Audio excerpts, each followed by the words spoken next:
Disclaimer! Crossing the Line is not a show intended to bully or harass anyone. Do not go out of your way to find or mess with the authors featured on our podcast. They make what we do possible, and we love them.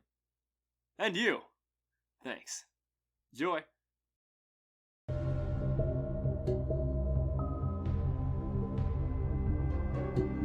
So I've had an idea for a segment. Lately I've been tutoring a new lad in our line of work. Not our line of work, my line of work. He's come to work at my place of employment. And it's a pretty small place, so it's literally just me and him that work there. And he just recently graduated from high school, so he's very new to this big wide world of ours. And he's been asking me a lot of questions, not all about the job, but just life in general.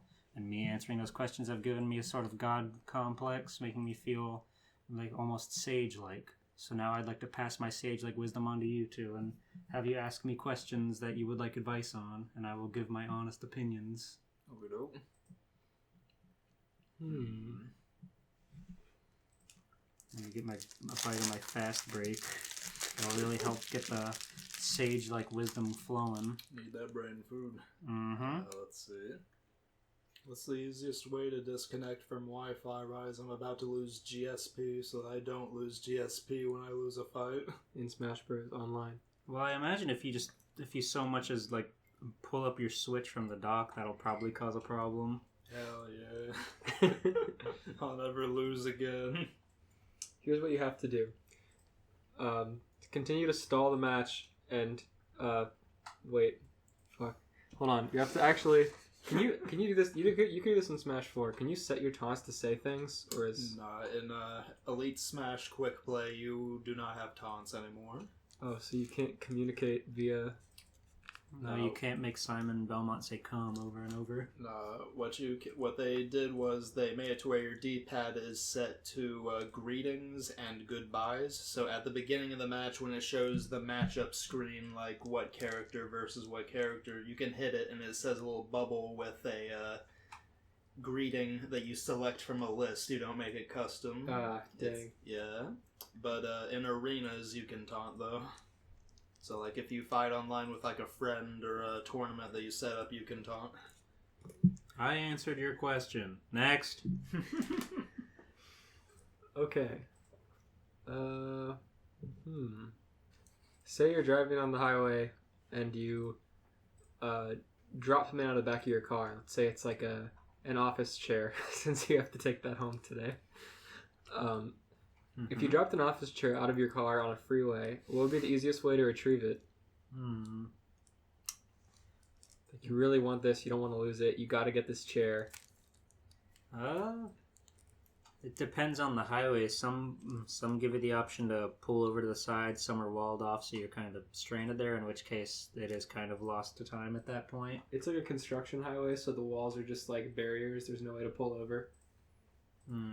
Well, I think if there's traffic, then it's already smashed into somebody, and then it's caused a problem, in which case that's the least of your problems. But if it's the dead of night and no one's out there, I guess you could just stop your car, back up, and pick up your office chair. You'd back up on a highway? If there's no one there, then sure.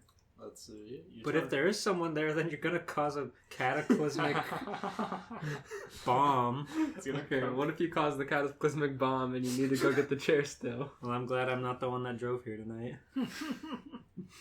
See, the driver pulls the wheel to the left so that the car is horizontal, blocking all traffic, and he honks the horn really loudly for as long as possible. Meanwhile, the passenger gets out and tries to retrieve it. Okay, so Steven has pulled his car over sideways, blocking 2 lanes of traffic, holding this horn with his hazards still off. And you have to go retrieve this chair. What is your approach on foot? Has the chair been smashed by a car into 1,000 pieces? No, their car's maybe 5 minutes. Well, not. That's too long. Like 20 seconds away. Are you going for a fast approach, or are you going to try to stop the incoming cars first? Knowing what I know about traffic is that people tend not to like to stop on highways, so that's a toughie. Because either you're going to be shredded up or your chair's going to be shredded up. And I think I got to go with the chair being shredded up. no matter how important that chair is to me. The door is locked until you retrieve the chair. Well, and every time you try to get in, I honk the horn louder. I kick at your door. the This lesson, isn't D&D. I was trying to give advice. the lesson being that you should give up on your lost belongings if they fall out of your car on the highway. Yes.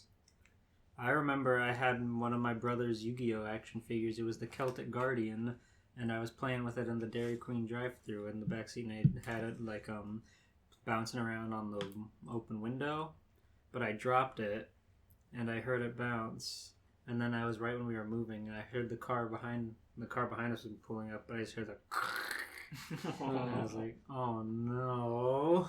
Aww. But it was like a plastic toy. It had no joints or anything, so it was really meant for squishing. Like it was a pancake, I'm sure. I couldn't see it. I was super young at the time, but that taught me to never play with any open window ever. Alright. Driver safety. Incredible. Thank you for indulging me in my big brain moment. Thank you for tuning into this episode of our Big Brain Academy Let's Play. I bought that on DS thinking it would be fun, but I was wrong. But I still have it. What'd you think it would be like? Or wait. Give us a Big Brain Academy review. Are Big Brain Academy and Brain Age different games? Mm-hmm. I want to say I thought it was Big Brain Academy, which is more of like a fun, gamey one. What about We Degree? Weed degree? We Degree. Not weed. Weed agree? Weed. Big Brain Academy, We Degree. Agree with weed. I've never heard of weed agree, so I'm indifferent. The message of this one is that you should agree with weed. That's a whole weed game, huh? You should Mhm. legalize It's a lot of weed. shovelware. Mash A to legalize weed in your area. Game. Steven, you want to smoke a bowl right now? You got startled there. It's true, I heard a bowl and I was like... let's see. No. Elias, bowl, maybe. In my house? Sure. No. What if it was someone else's house? Elias, you can do it right at the ceiling and have the stink sink into your drywall so it never gets out. Press my lips to the ceiling and blow a yellow stain into the drywall. Exactly. The yellow's on contact. Natural scent. Gross. Never buy a candle again. It gives a new definition to popcorn ceiling. Anyways, today's episode is about Five Nights at Freddy's. Here's your jump scare for you. I woke up the cat. He looks so defeated. He looks so upset. Oh my god. Is that your impression of the robot voice? Yeah, welcome to Crossing the Line, a fanfiction podcast where we read, review, and critique fanfiction for your listening pleasure. Five Nights at Freddy's. We've done this before, we're doing it again, because there's a smorgasbord of Five Nights at Freddy's fanfictions for us to indulge in. Oh yeah? And we all love Five Nights at Freddy's, right? Right? Of course. You remember the phone call, right? Hello. No. This is Virgil Vlogs. I'm G Pool. I'm Blue Breeden. And what's everybody's experience with Five Nights at Freddy's? Again. I enjoy the story. I predominantly just watch gameplay on Markiplier because he's the most entertaining to watch who plays it. Yeah, I think I've seen just about all of them played, but I've never once bothered to pay money for them. Mm-hmm. I don't think I've actually played them either. I did sort of enjoy the lore for a while, but then it got too deep for me. I played the first one, and I think I played a little bit of the second one, but past that point, I was in college and I didn't fucking play video games. Well, it's a series that I don't think the guy originally, or Scott Cawthon originally intended it to be such a big thing with this huge expansive lore that Matt Pat blew out of the water. Mm. And now everything has to connect with something or another. But he just kept making games, and then Matt Pat is forced at gunpoint to connect the dots that may or may not be there, which I think is hilarious. That is true. They're both sort of in that same situation, but at least the Five Nights at Freddy guys can just, do whatever he wants. He's Yeah. not really. He can just make a Right. game about anything. Yeah, he could just not even hide anything in the game. MatPat would be forced to break the code to find something. You can just name a file. MatPat's a freak. But in the file, there's this file named my name. Did you ever see the Five Nights at Freddy's VR thing? Yeah, that looked cool. It did look cool. Was that on PS4? I don't know. It was on PC. What? I don't know. Was it on PS4? I feel like it was, but I'm not entirely certain. Because I don't know how big the VR community for PC is, but PS4 has the whole dedicated thing to it. I don't know. I wonder how hard those games are to make, because I feel like that guy's got a great difficulty to income ratio. Oh yeah, just comparing things to the very first game where everything is literally just FMVs. Yeah, crazy. Mm-hmm. But yeah, so all of our experiences, we basically just watched videos on it and never played it, which is fine. Mm-hmm. I don't know that I'm a huge jump scare fan, so I don't know that I would really enjoy playing the game, but I do like all these basics. That's not jump scares. That's true. He moves in a rhythmic pattern. Yeah, so does anyone want to read this first story here today? Me, but I got a mouthful of fast break, so give me a second. Talk about something. Okay, Who's your favorite animatronic? let me look up what they're all named. I kind of know. I know Foxy, Chica, and Freddy. I don't know the other ones' names. Bonnie? Couldn't pick out Bonnie in a lineup if I tried. Bonnie's one of the main four. Bonnie the Bunny. Oh, then yeah.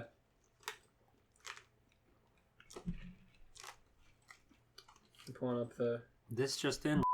As is streaming live, Super Mario Brothers. Do not plug him.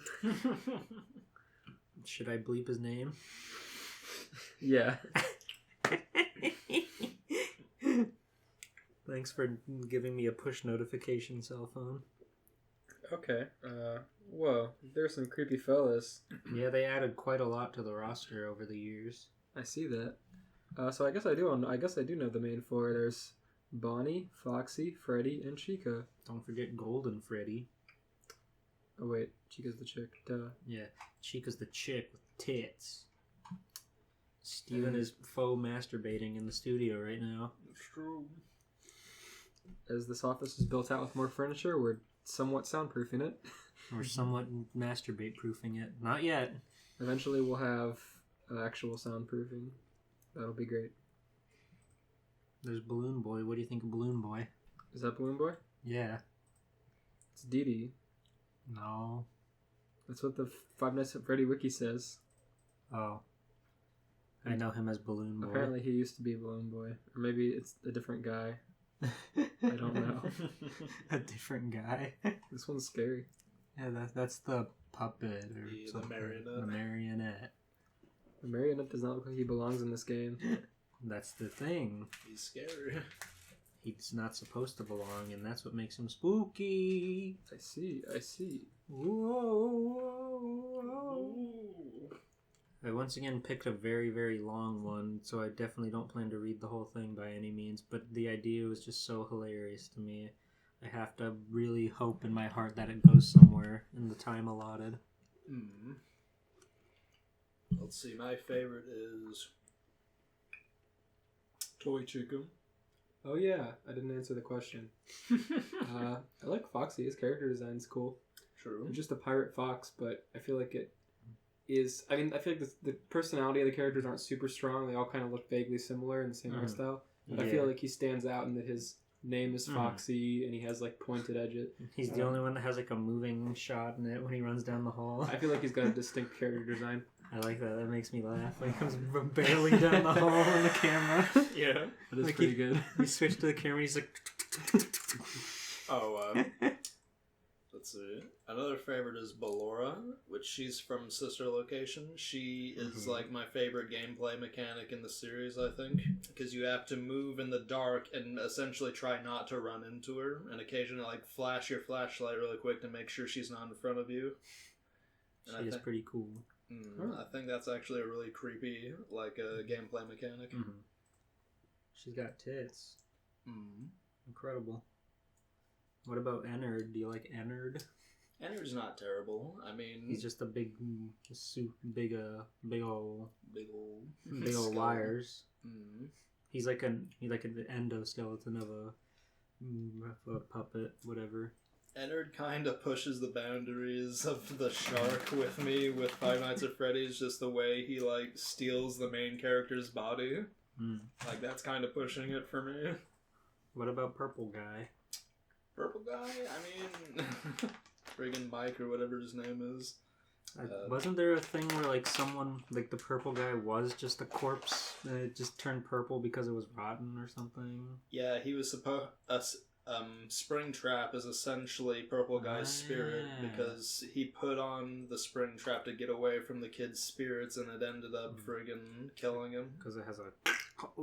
And he went... But it was an Atari sound effects. Yeah. Oh, Purple Guy's the Pixel Man.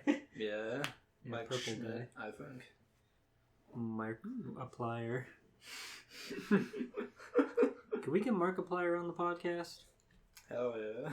His schedule is probably too busy. He's doing daily uploads at Unis Honest.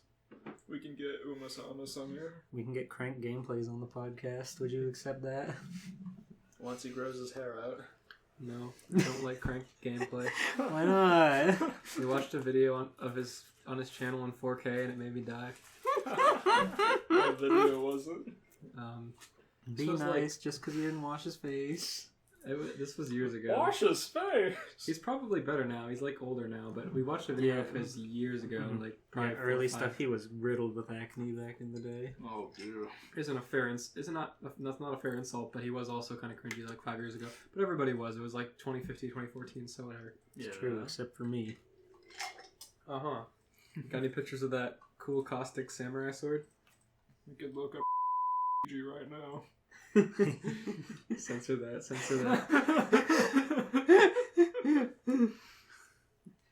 Just cut out that whole line. Cut me out of the podcast. You're still like tweeting it. We haven't told you I've been cutting out your dialogue. It's just been harsh editing it, so it's just me and Elias. The banner's changed. Okay. We do to you what Normal Boots did to Pro Jared. Oh, shit. Okay.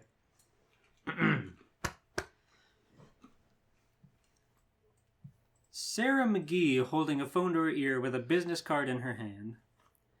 A young man sat in the security office, hurriedly tapping a bottle of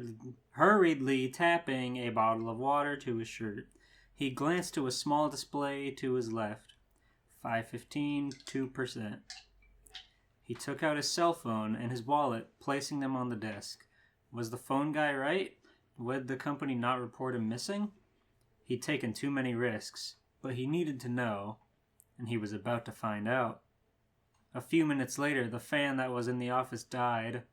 The light in the office died. He closed his eyes and took a deep, steadying breath. The bear appeared a few minutes later, laughing that laugh of his. The music box began to play. It wasn't me, he said, his voice shaking.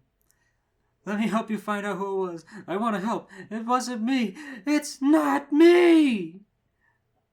At 6:30, when the staff came in, there was no sign of their night shift watchman. 1:30 p.m., NCIS squad room. Actual NCIS. Yeah, it's like the opening and it goes... I love it. That's Law and Order. Oh. You need to brush up on your crime knowledge. You need to play NCIS on PS3. Oh, that would be so sick. Do you have it? I had the demo. Whoa. You gotta be kidding me. If I stare at these cold cases any longer, I'll get a break in my temples, DeNozo complained. Tell me about it, McGee concurred. If it gets any slower in here, the directors threatened to reassign me back to cybercrimes. Really? Bishop asked, looking up from her computer, probably taking another online NCIS training course. He'd actually do that? That's how McDoss was introduced to our new director, Tony said. Then he shuddered. He wouldn't put me back on a ship, would he? His kids are on spring break, McGee reminded him. He's taking a few days off. But I might, said Gibbs, walking into the squad room. Grab your gear. It's Gibbs. It's Gibbs, the Silver Fox. Everybody look up pictures of Gibbs. It's important. He's a handsome-ass old man. He is How very many bees? handsome. 2.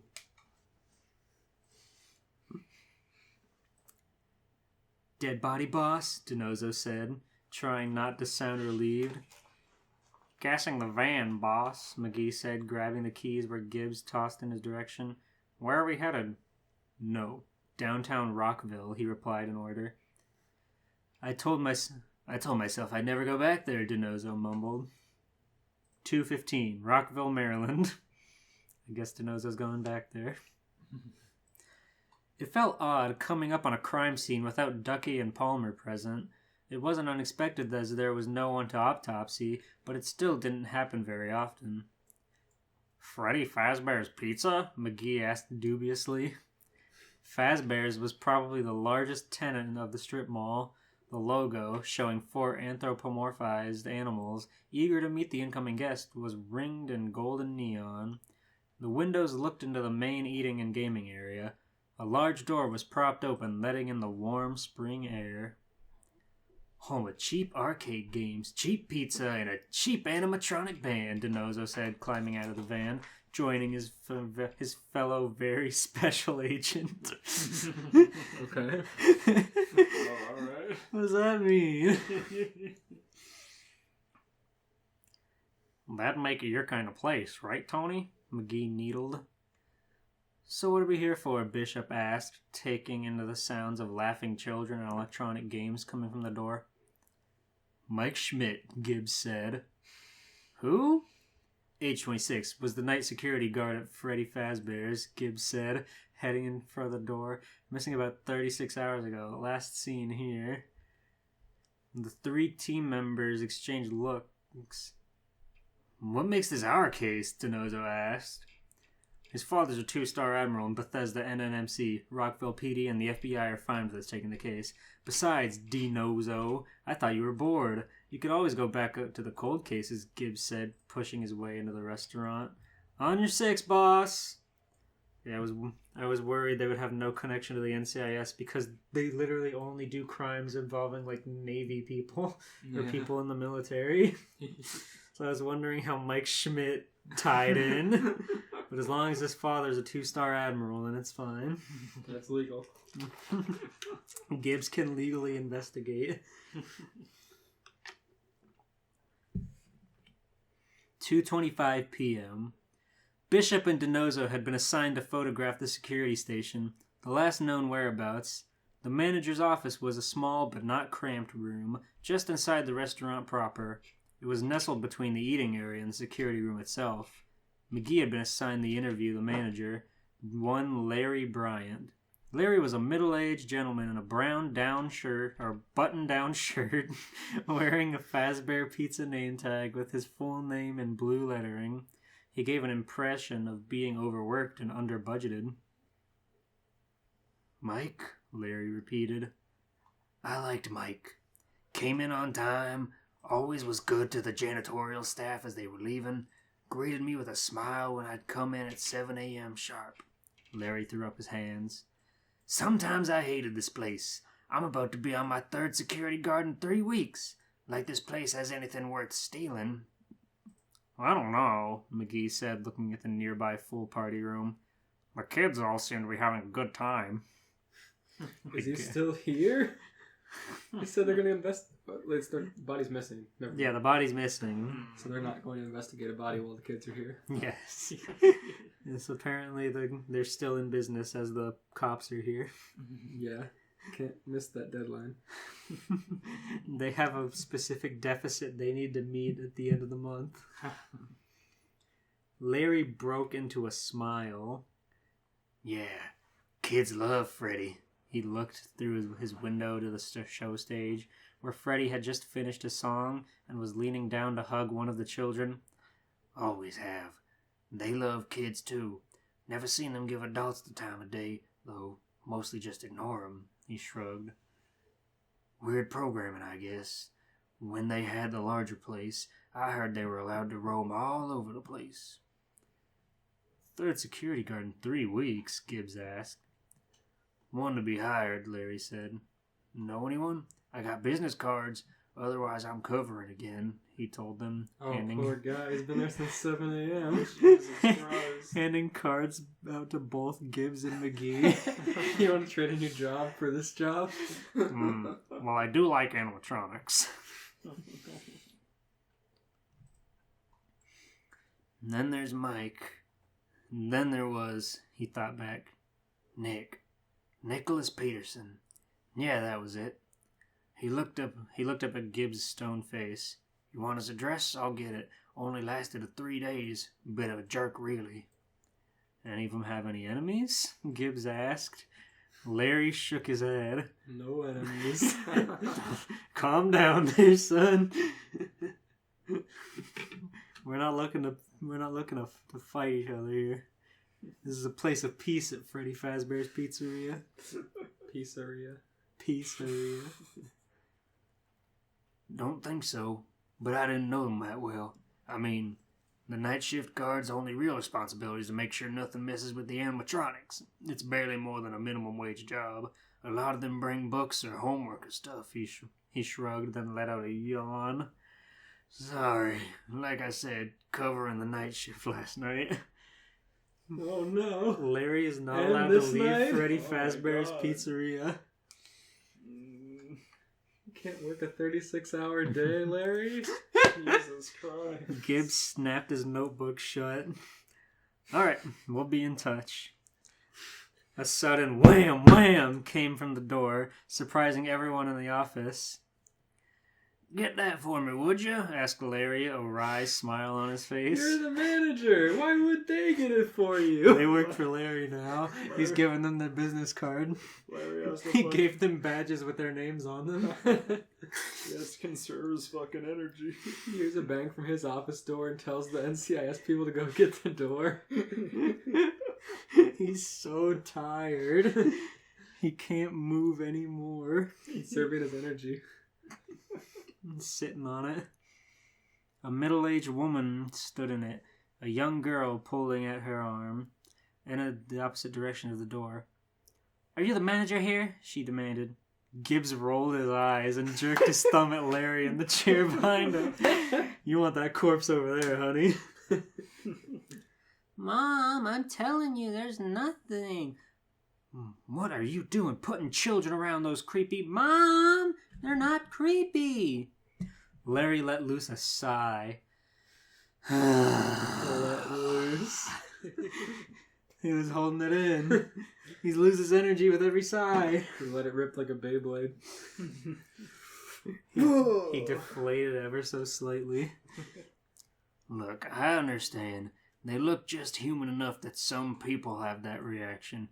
It's called the uncanny valley. And there's that smell! Larry's face took on an exhausted look. What smell? We had inspectors here several times. No smell. Inspecting for smell.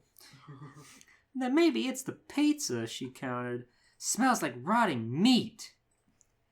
I honestly have no idea what you're talking about, Larry said, putting his hands palm up plaintively. She said, stomping away.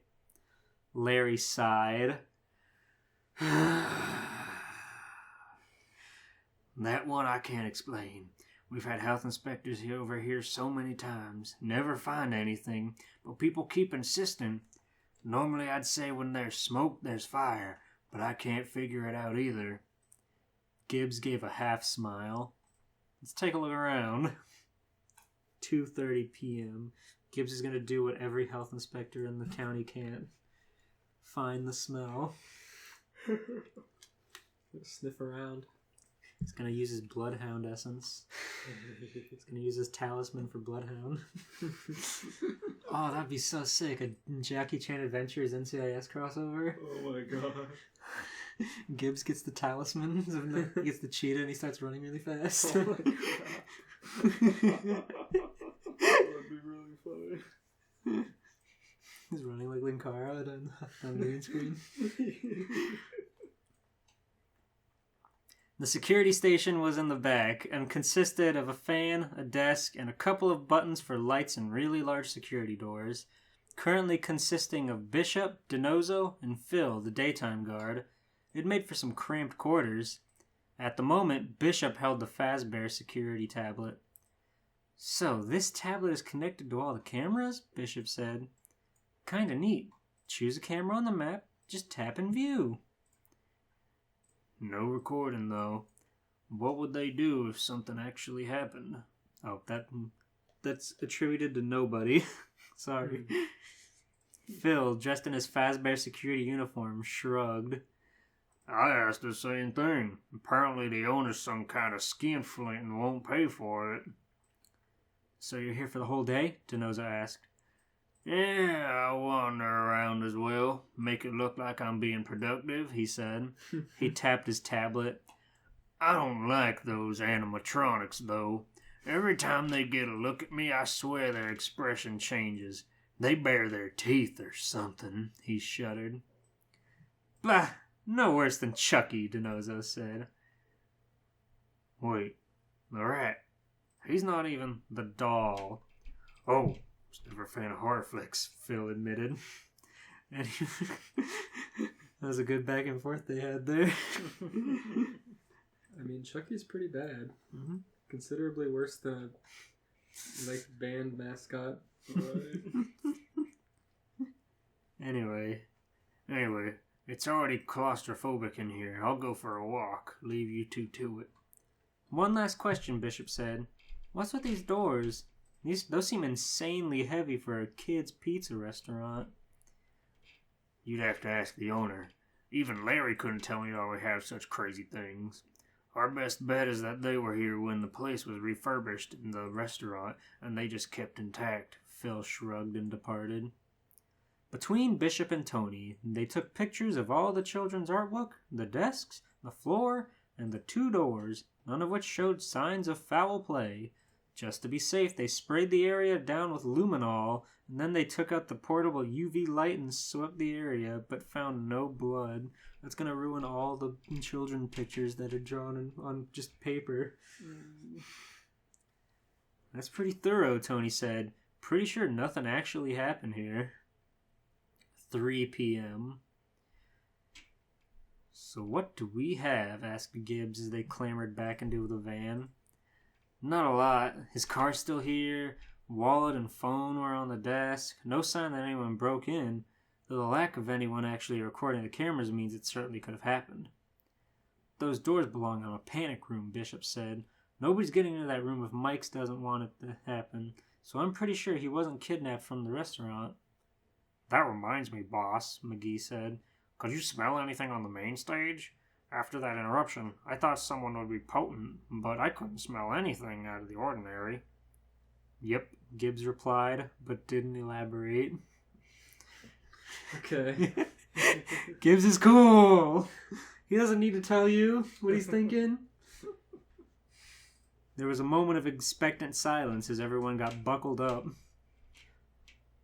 I'll look into his credit cards and bank account when we get back. See if there's been any recent activity, McGee said.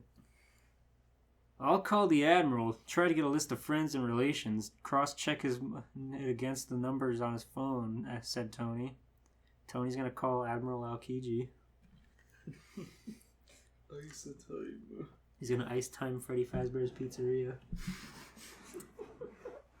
That's a One Piece reference. Yay! Gibbs turned to Bishop. He raised an eyebrow. His home, Bishop offered? See if we can get his computer?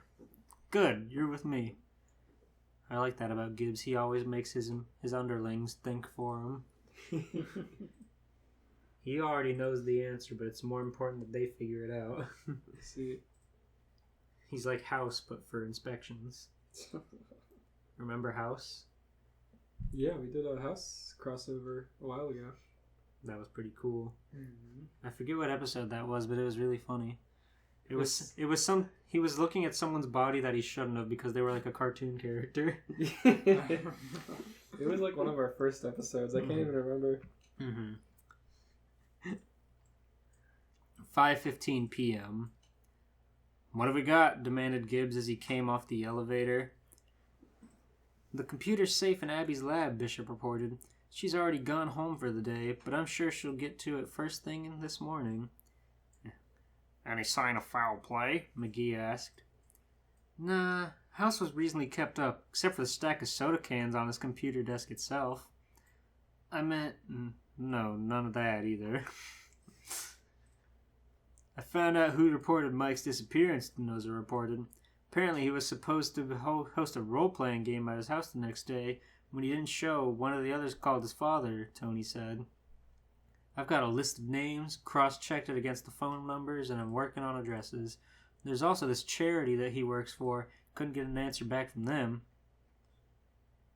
And nothing on the credit card front. No bank movement either. Other than that, a phone echoed through the office. I've got a personal call, McGee said, startled. He pulled out his cell phone and glanced at the number. My sister, he said apologetically. Sarah? He asked. Really? I'll do my best. He put down the phone and turned back to Gibbs. Other than that, we've got nothing. He looked flummoxed for a moment. My sister's car quit. She's hoping I can come pick her up. Gibbs let out a breath. He was clearly debating something. He's got a cover for the manager.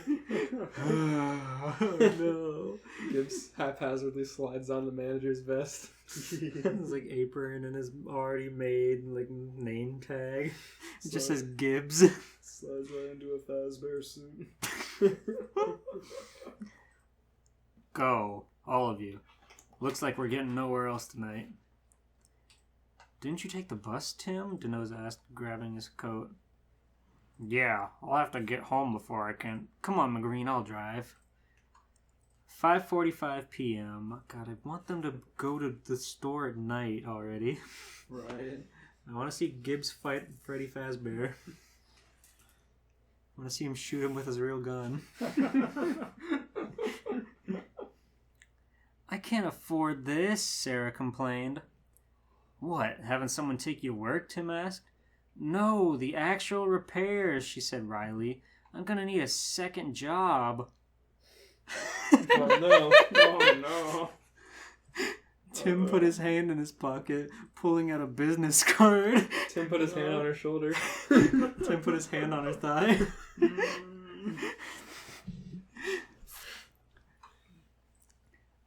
I know this guy's looking for a security guard for an overnight shift. It's an emergency for him. You can't do that. You know tragedy happened there. Just happened. Listen, Larry is so tired. I got a great job. He's gonna crash the second someone relieves him. Right. He's gonna pass out on the floor. His soul's gonna leave his body. Only for a moment to get a rest. Return once it's rested. I know this guy's looking for a security guard for an overnight shift. It's an emergency for him. Sarah took it. Oh, I remember that place. Had the bunny and chicken bandmates, right? Then she stiffened. The last one wasn't murder or something, was he? How'd you find out about this? Missing person, Tim admitted. Don't know where he disappeared from, but it's where he was last seen. That's still kind of creepy. It's a night watchman post. Bring a book or some of your writing. It's likely to be his second dullest job of existence. After that potato chip picker job, right? Tim shuddered. It's actually not a bad idea, she admitted. And if he's desperate, he's probably looking for someone right now. She took out her phone and dialed. Ooh, this chapter's called Night 1. That's incredible. That's incredible. Oh, it's broken up by days and nights. Oh my god. I think the deep lore. I think we'll just get through Night 1 and then we'll see how we're feeling. Oh, Because this is where it gets nitty gritty, I'm telling you. This is where the deep dive into NCIS meets Freddy Fazbear really connect. Hell yeah. I gotta say, I've watched a lot of NCIS back in high school with my grandma, and this really plays out like a legitimate episode. It's kind of annoying how accurate this is to the characters.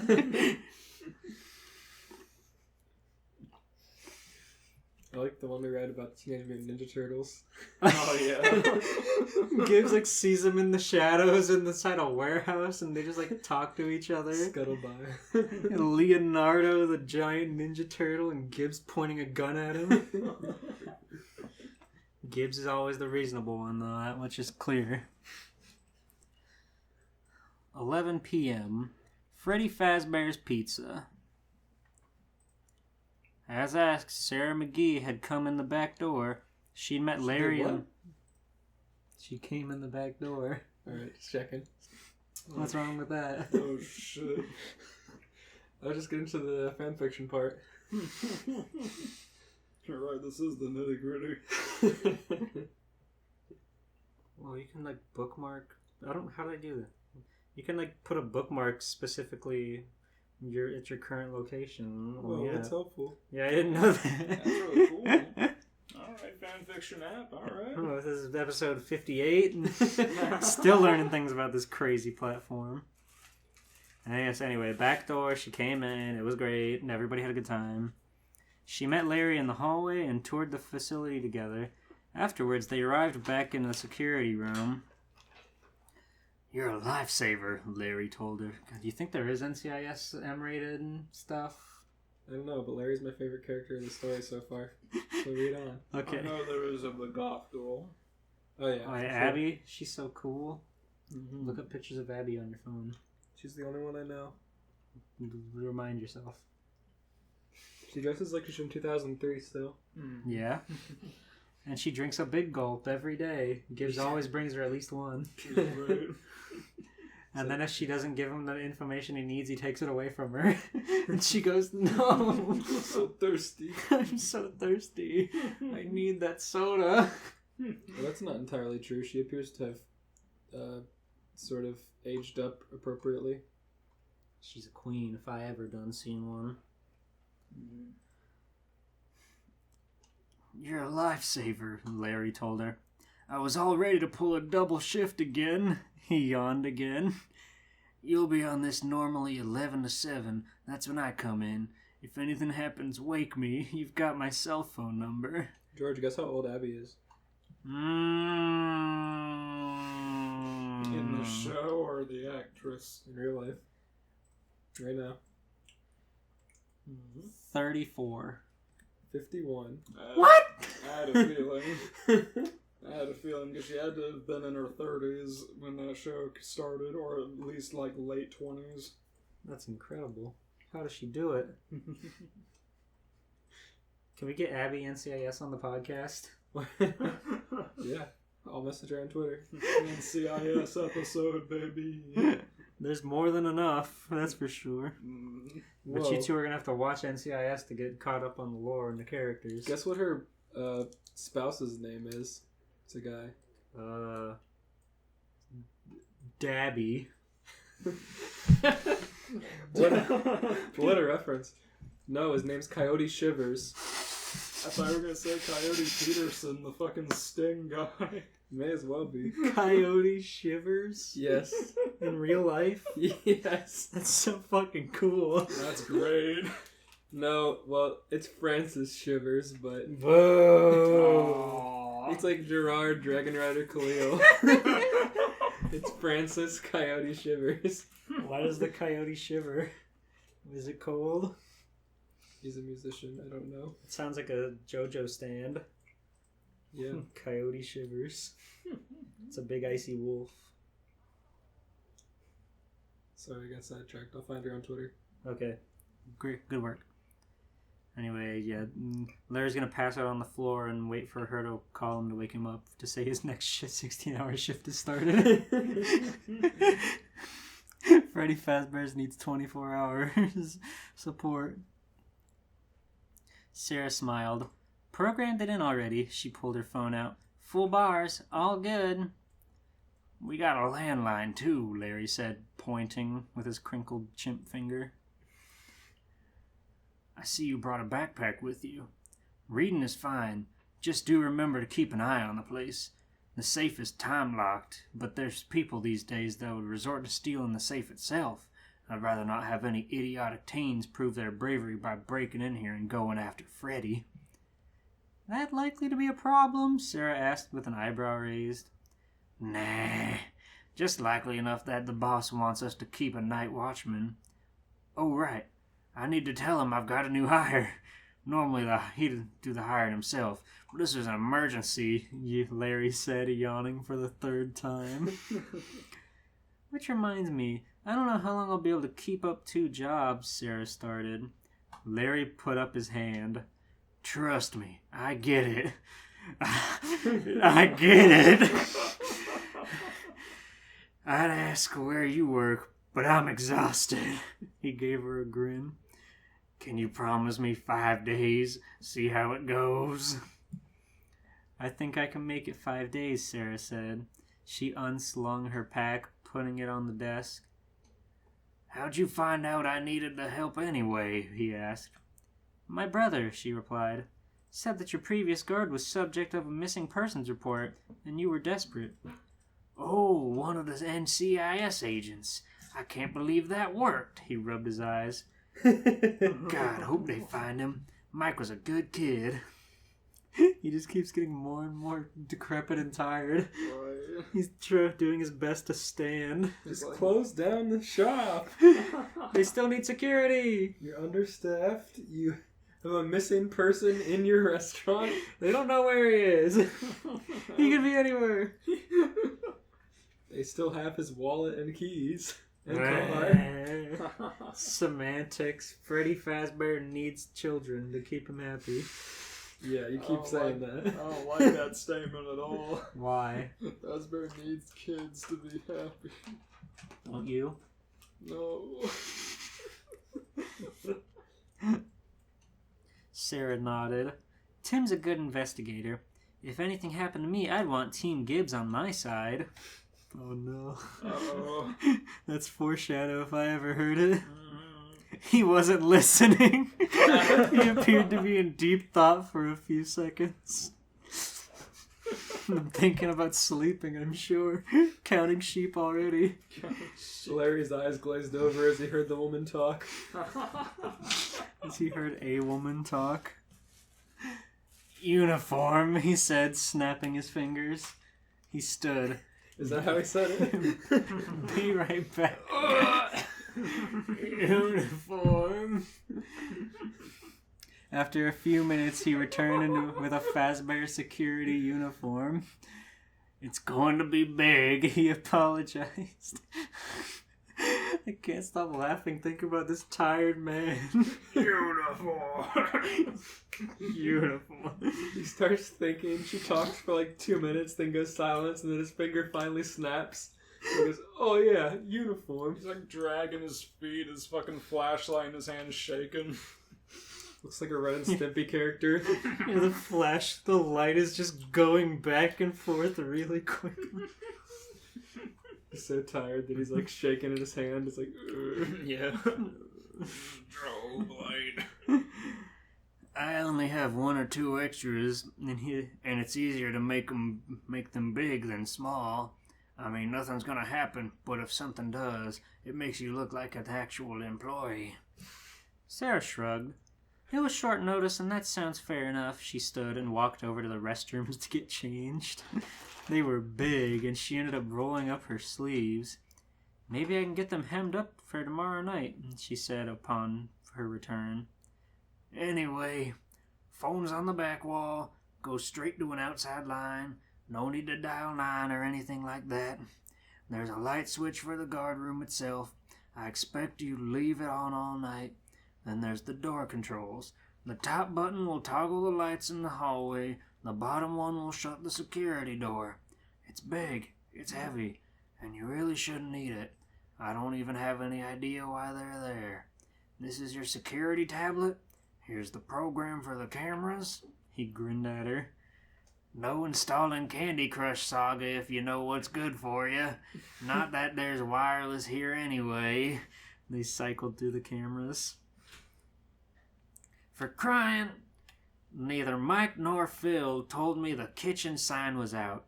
Kitchen camera was out. I'll have to get that fixed, he sighed. But not tonight. Anything else you need? Think I'm good, Sarah said. Go! Get some sleep. I will. Thanks. Have a good night, he said and left the station. She flipped through the cameras, watching him as he grabbed his coat and keys from his office and headed out the building. She flipped through the cameras, saw the Freddy Fazbear team up on the stage, not moving. All seemed to be right with the place. She grabbed a book from her pack and set about reading. For the next hour or so, she'd read for about 10 minutes, pause to flip through the cameras, and go back to her book. That was her plan, anyway. 10 a.m. Or 12 a.m. Power level 100%. Sarah just about fell out of her chair when the phone rang. Had the manager remembered something? She looked around. There was a display on her left she'd not noticed before. It showed a power level and a single green dot showing usage. The phone clicked onto speaker mode. Hello. I wanted to record a message for you to help you get settled in on your first night. I actually worked at that office before you. I'm finishing up my last week now, as a matter of fact. So, I know it could be a bit overwhelming, but I'm here to tell you that there's nothing to worry about. You'll do just fine. So, let's just focus on getting you through your first week, okay? What? Sarah muttered. Exactly what about this job is supposed to be overwhelming? Let's see. First, there's an introductory greeting from the company that I'm supposed to read. It's kind of a legal thing, you know. Welcome to Freddy Fazbear's Pizza, a magical place where kids and grown-ups alike, where fantasy and fun come to life. Fazbear Entertainment is not responsible for damage to property or person. Upon discovering the damage or death has occurred, a missing persons report will be filed within 90 days, or as soon property and premises have been thoroughly cleaned and bleached, and the carpets have been replaced. That doesn't even make sense. What kind of bad joke are you? Sarah demanded of the phone. Blah, blah, blah. Now that might sound bad, I know. But there's really nothing to worry about. The animatronic characters here do get a bit quirky at night. But do I blame them? No. If I were forced to sing those same stupid songs for 20 years and I never got a bath, I'd probably be a bit irritable at night too. So, remember, these characters hold a special place in the hearts of children, and we need to show them a little respect, right? Okay. Sarah sighed, pulling up the camera. Nothing going on stage. She didn't notice that the power usage went up when she accessed the camera. She put the tablet back down. She noticed a spider web up in the corner of the security room, but she let it be. She didn't mind spiders that much, but she hated flies.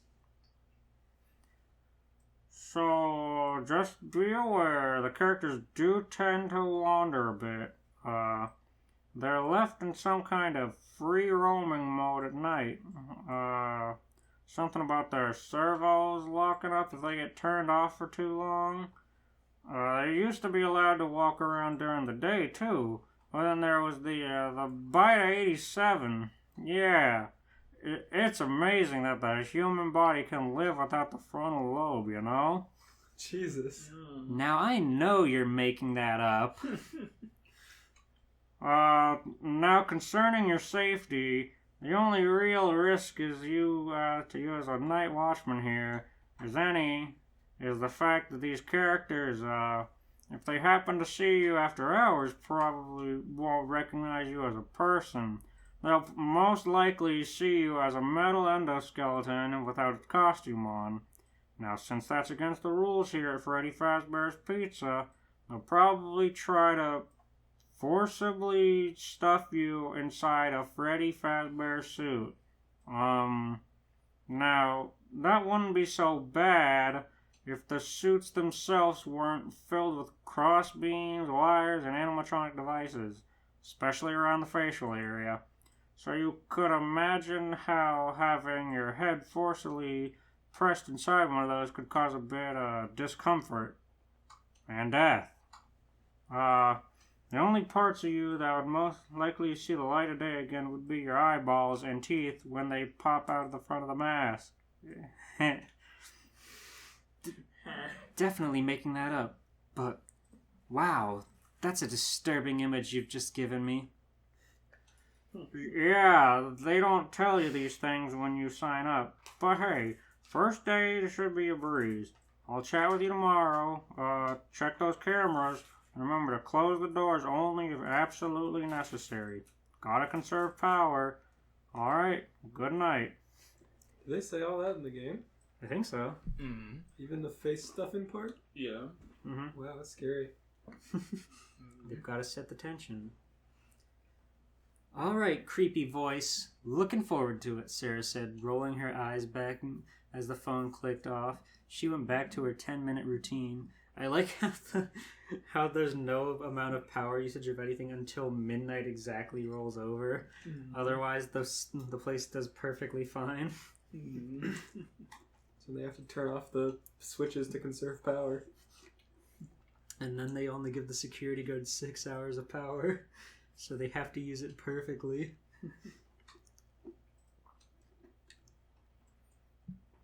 1:20 a.m. Power level 92%. The cell phone in her pocket beeped again, and Sarah put down her book to do her job. She flipped through the cameras. Nothing going on in Pirate's Cove. Kitchen was still out of order, and the two animatronics on stage still weren't moving. She was about to pick her book back up again when she blinked and picked the tablet back up. 2 animatronics? She whispered. And then she'd been right. The bear and chicken were still there, but where's the blue rabbit? Crap, she said aloud, flipping through the camera feed. Surely she'd have heard someone break in, right? The doors? The windows? Wait, is that him? It was. The blue rabbit was standing in the dining area, his head moving back and forth like it was some sort of camera. She stood, stretched, and she was about to get out to go check on it when she remembered the words of the phone guy from earlier. But that had to be nonsense, right? She considered. Alternative 1. Phone guy was telling the truth, and going out was an invitation to be attacked by them. Alternative 2. Phone guy was lying, and the animatronic would be too heavy to put back on the stage by herself. Pascal won. There was no reason to go out. Besides, as long as nobody actually broke in, what was the harm of it, right?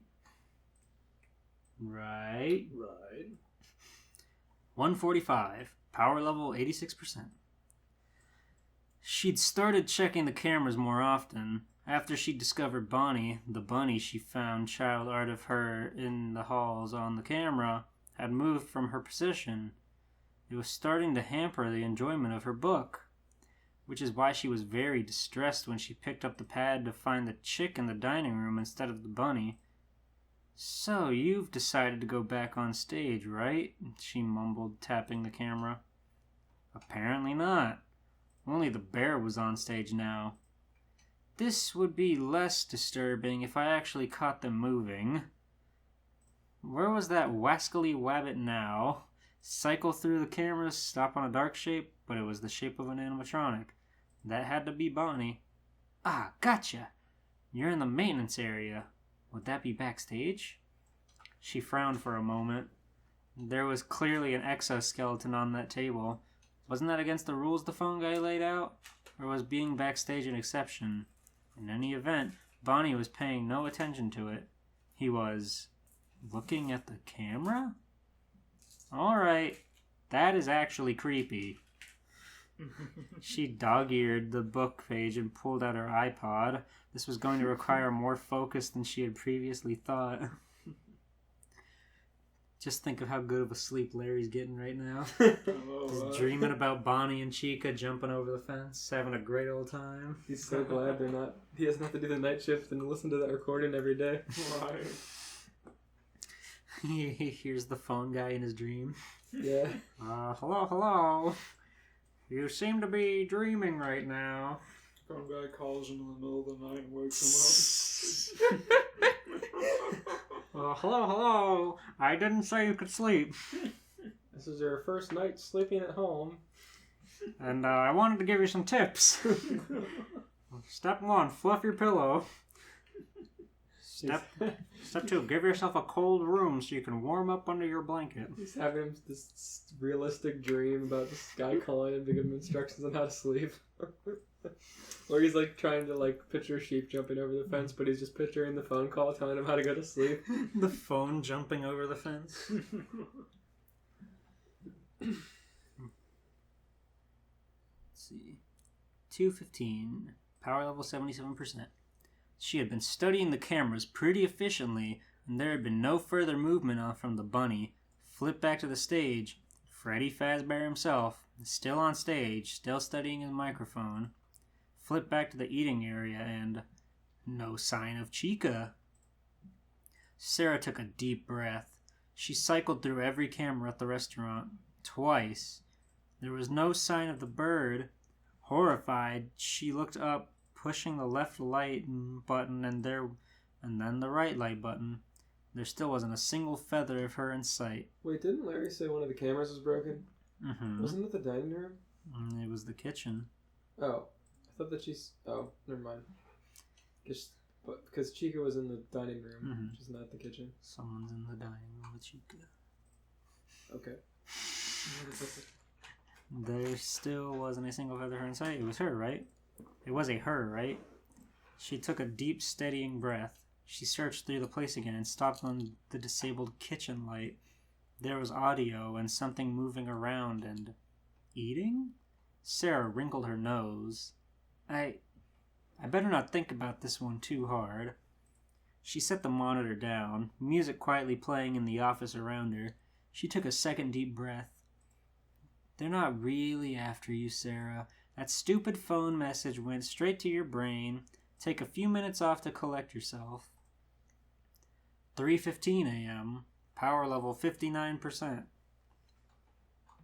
Yeah, it finally happened. Sarah had failed to find Bonnie as she cycled through the cameras. She tapped on her light button and let out a screech as the rabbit's bright blue, angry-looking mug was revealed at the door. Staring at her, panicking, she slammed the door shut. I volunteered 5 nights at this job, she demanded of herself. Why? She volunteered 5 nights at Freddy's? Volunteer. You should quit. Right now. Just leave. Leave. But think of Larry. Oh no, you're right. Oh, Larry. Larry could have 5 nights of sleep. The second she decides to leave, he wakes up. That she's had the mental fortitude of quitting. She's gonna His see Larry. eyes just... You're gonna see Larry at the door. And say, oh, and slam the door shut. Just like him, like trying to put the key in the key lock. He's so tired. I'm trying to walk her in. Using this big double doors to lock her inside. It's like creamy cold. Yeah. The Fazbear doesn't need a driver, it needs a soul. I'll never work again. I'll never wake up again.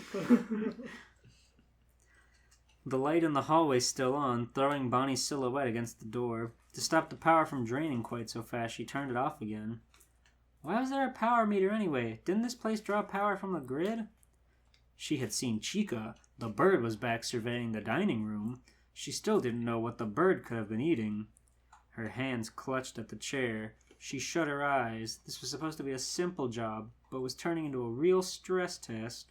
And that stupid call she got 3 hours ago wasn't helping. After a few minutes, she flickered the left hand light on.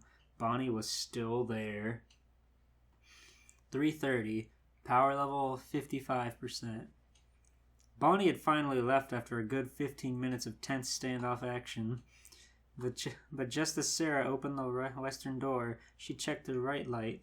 Chica had stuck her face in the small window to the right, giving Sarah an up-close and personal shot of her teeth. Sarah let loose a second unprofessional screech. Slam went the eastern door. Sarah swore under her breath. Toothy bird? Who the hell gives a bird teeth? That's why they have a beak! She gave it a few minutes, then flickered the hall light again. The chicken was gone. She turned it on again to be sure.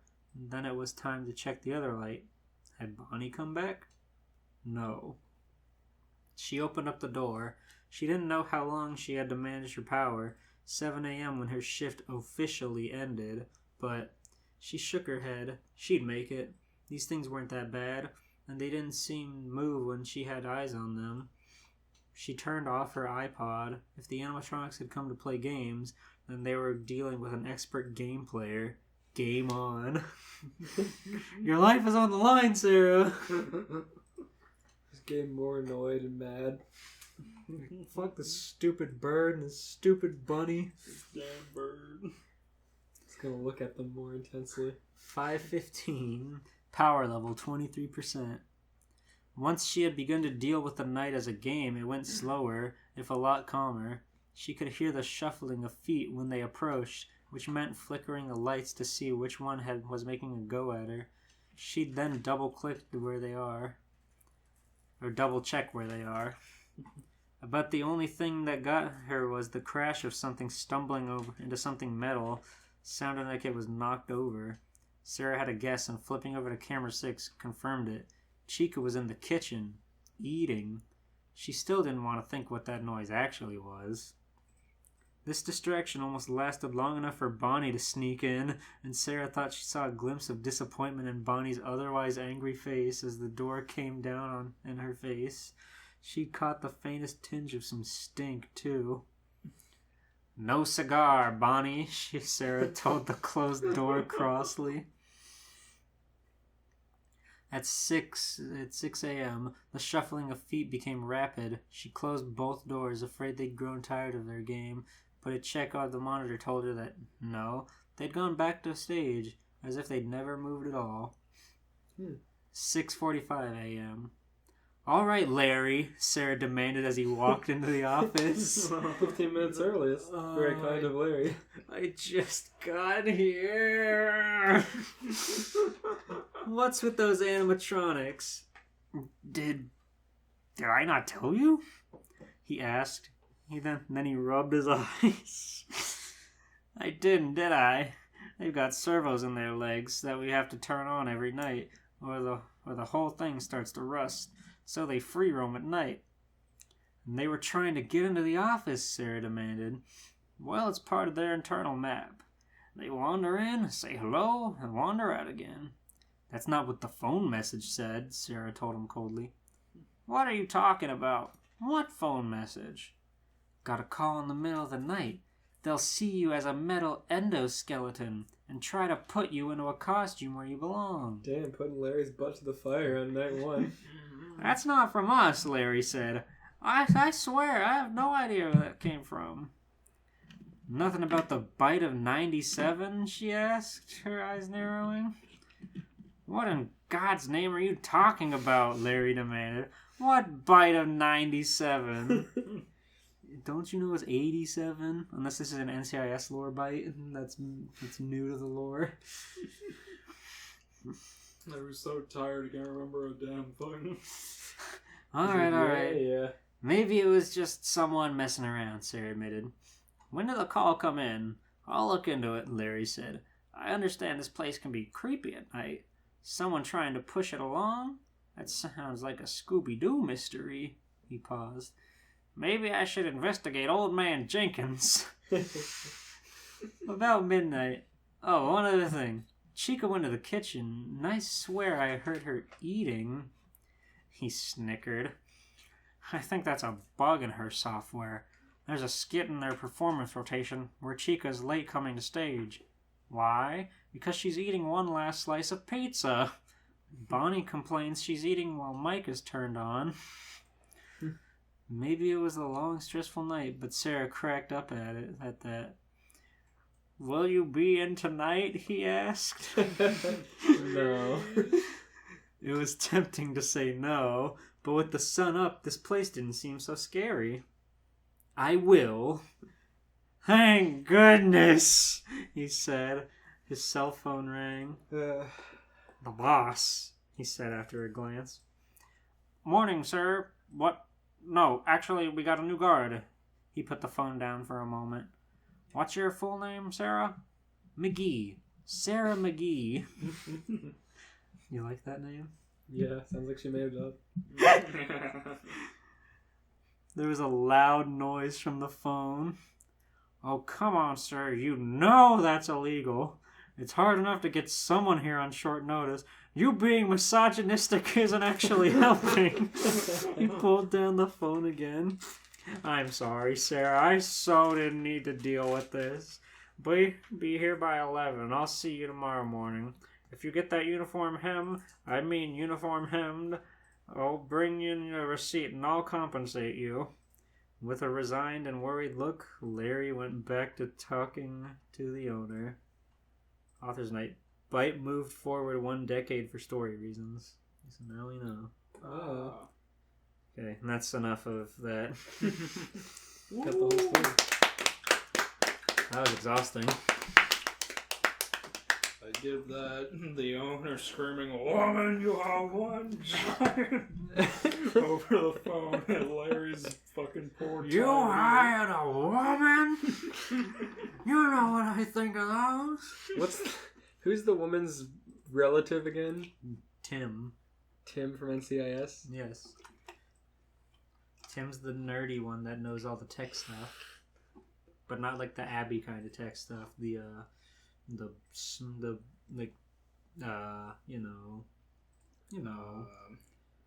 crime tech, like phones and credit cards and stuff. Forensics. I'm sure the NCIS gang will be back during the day, but it is annoying that they're just like, they copped it off one of their relatives to go deal with this job. Yeah, when I saw that in its long letter count, I thought for sure it was going to be like the real McGee or Denozo in NCIS and not Sister McGee. Right. I rate that one sly business card out of 10. I rate that 3 Gibbs gags out of 5 because I honestly just wanted more Gibbs gags. Alright, I think I can go next. I'm gonna get water. Okay. Go water break. Commercial break for NCIS Five Nights at Freddy. Here's your stupid frappuccino. Just tell me what I did to piss you off. You're making me get coffee every 5 minutes. I've got a show to do on Sunday. God, have you finished that one too? Yeah. Rove's back Sunday. How do you not pee more? And we're back. Make sure to speak clear and thoroughly into the mic. If you want to switch so he's in the middle for these, you can do that. I don't know. I'm on a wire at the moment. Oh, okay. Let's see. There you go. Yeah, there we go. Scooch in. Yeah. Get comfy, son. Get comfy, son. Tell us your tale about the funny Fazbear brothers. Alright. Vegeta's patience was slowly wearing thin. Elias cracked the letter V. 4 days ago, he once again demolished the artificial gravity chamber, which is currently his only method of effectively training Solo. Oh, man. Normally, it would have taken at most 2 days for the gravity chamber to be fully operational again, but to the prince's surprise and annoyance, the room was still out of order. "Woman, do you mind telling me why the repairs are taking so long?" he frustratingly yelled. The only response he received was a newspaper hitting him directly in the face. The Saiyan prince grabbed the paper as it slowly slid down his cheek. Looking down, he saw a note attached to the parchment. Vegeta detached the note, eyes widening at what was written down. get a job.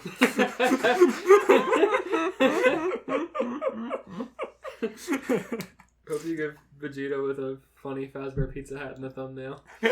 Yes, please. That is true. He does need to get a job. Vegeta's eyes started to twitch a bit. Bulma, what the hell is this? He angrily bellowed. You know you have infinite money. Your dad's a genius.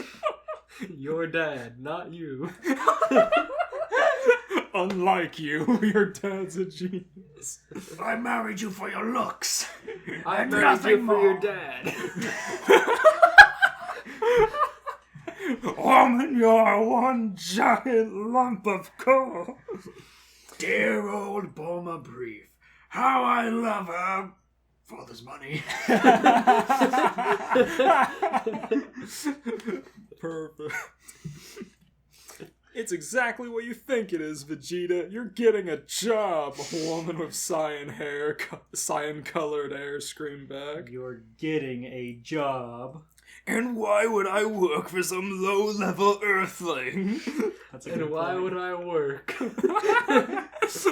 When the couch is right there. Because I decided that you're gonna be the one to pay for the building materials I need. Besides, it's your gravity chamber. Well, it's your father's invention. Maybe he should pay for the materials. Vegeta retorted. Bulma let out an extremely frustrated growl. Do not bring my dad into this. You're getting a job, and that's final. I am Vegeta, the last pure-blooded Saiyan in the universe. I refuse to take orders from a... Oh, and before I forget, Bulma interrupted, I'll be serving you human-sized meals if you refuse, she finished with a smirk. Vegeta froze in place, his jaw hung wide open. There was no way a Saiyan could survive with portions meant for Earthlings. He would be thin as a broomstick. But he can't go out and get food either because he doesn't have a job. He's Very been to well. like feral planets and just roasted animals over a fire. He's getting... The Earth life has really gotten him real cushy. He loves his couch. How will I eat if my wife doesn't make me food? This sucks.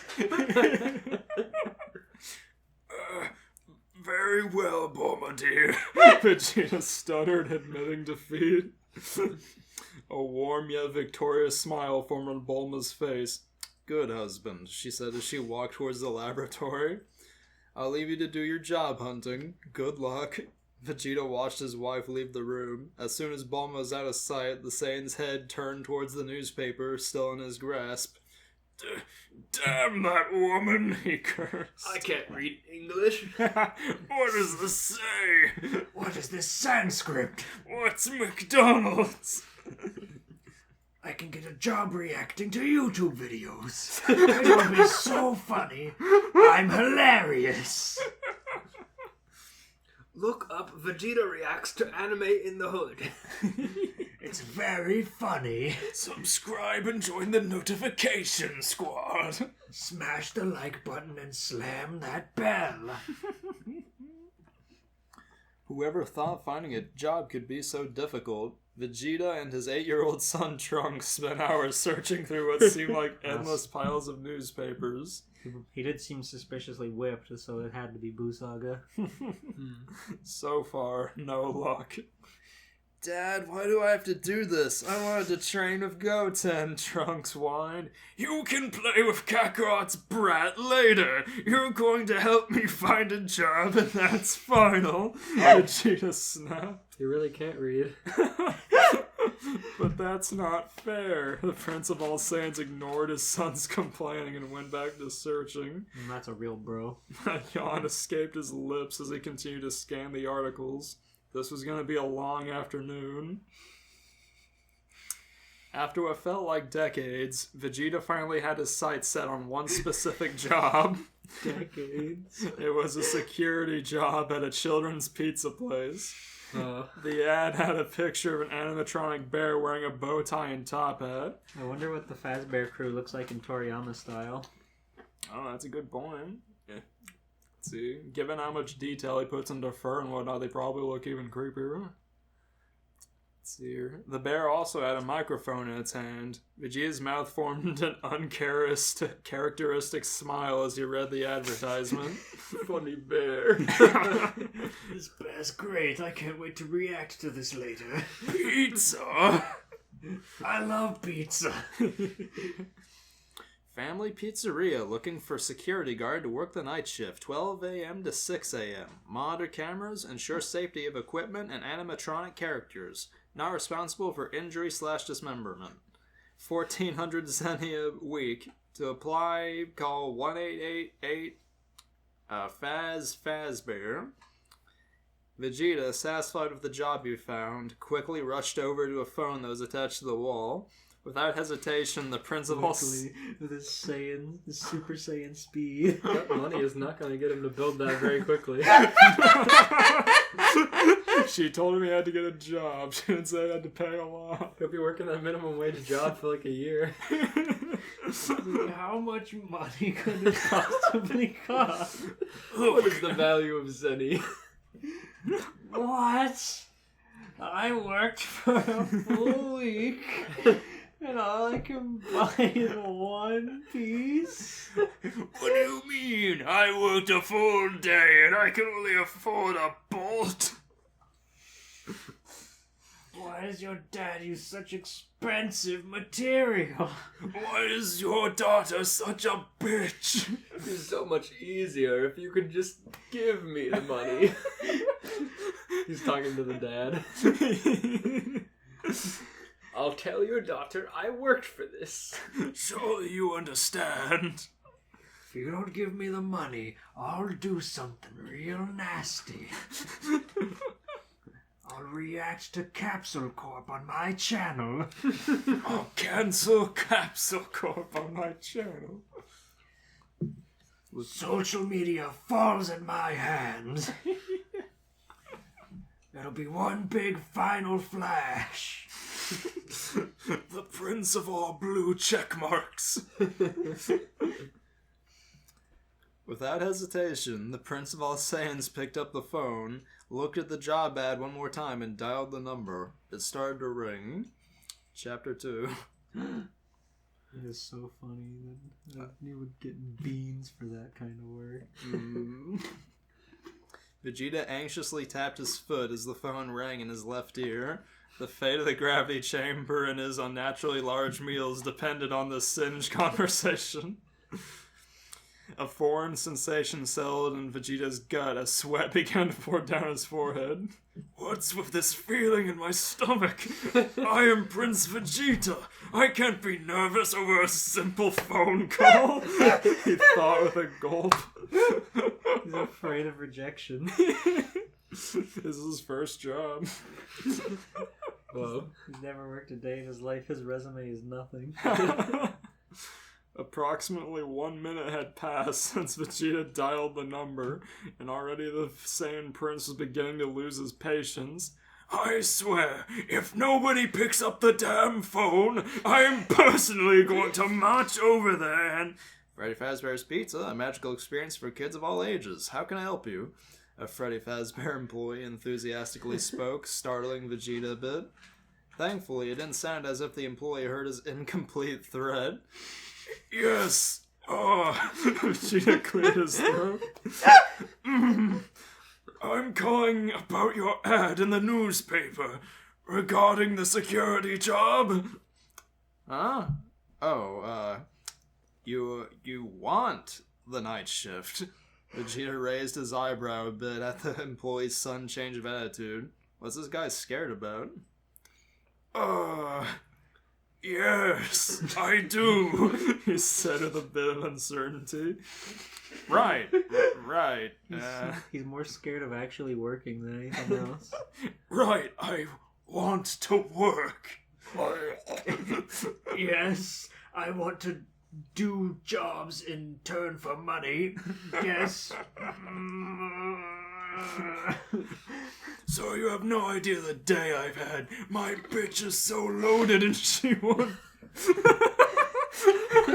Starts unloading on this whatever employee. I just want my chamber repaired. You know how it is. Bitches be crazy.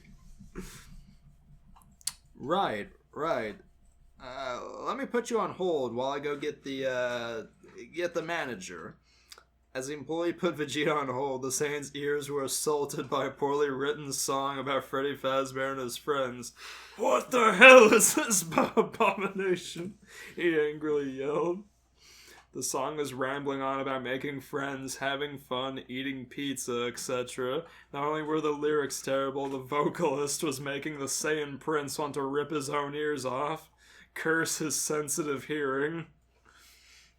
Vegeta was using every single ounce of his willpower to not fly over to the restaurant and completely level the entire area. Thankfully, many lives were spared when somebody resumed the phone call. Hello. Are you the one asking about the night shift? I'm the manager of this establishment. Vegeta breathed a sigh of relief, grateful that this song-filled torture was finally over. Yes, I saw the ad in the newspaper at Say No More, the manager interrupted. You got the job. Vegeta's eyes widened in surprise. What? But don't I need to be interviewed? No, that's not necessary. Just show up and get to work. Come to the restaurant at 11 tonight, and I'll show you your workstation. Before Vegeta could say anything else, the manager quickly hung up the phone. The Saiyan's mind was buzzing with multiple thoughts about that phone call. Why was the first employee so scared when he mentioned the security job? Why did the manager hire him on the spot without an interview? All this didn't make any sense. Doesn't matter. I've been employed and that's that, Vegeta said while shaking his head.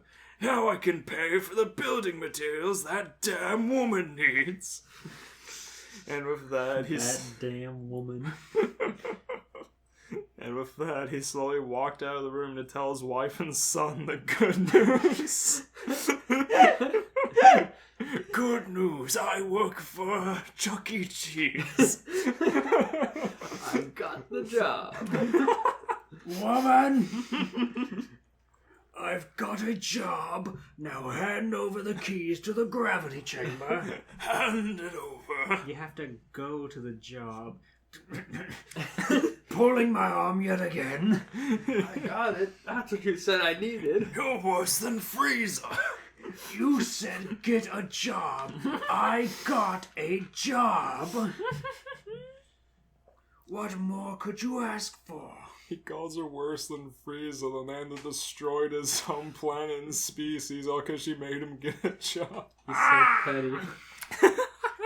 You bitch. I don't want to go anywhere. I may be the prince of all Saiyans, but you're the queen of all bitches.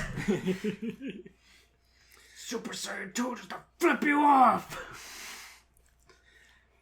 Vegeta adjusted his gloves and boots as he prepared to leave. Wearing his damn armor to work it. Or a security job. No, wait, it's Boo, so he just wears like the gross onesie. I like the onesie. I just don't like that he has to climb all the way in it. If it had a cut here, I'd like it more, but he has to climb all the way in it. Earlier today, when he told his family about the job he successfully secured, he received two very different reactions. To say Bulma was excited for her husband was an understatement. She was, in a word, pretty ecstatic, though Vegeta suspected that she was just happy she didn't have to pay for his mess. Trunks, on the other hand, was giggling over the fact his father... He admits it's a mess.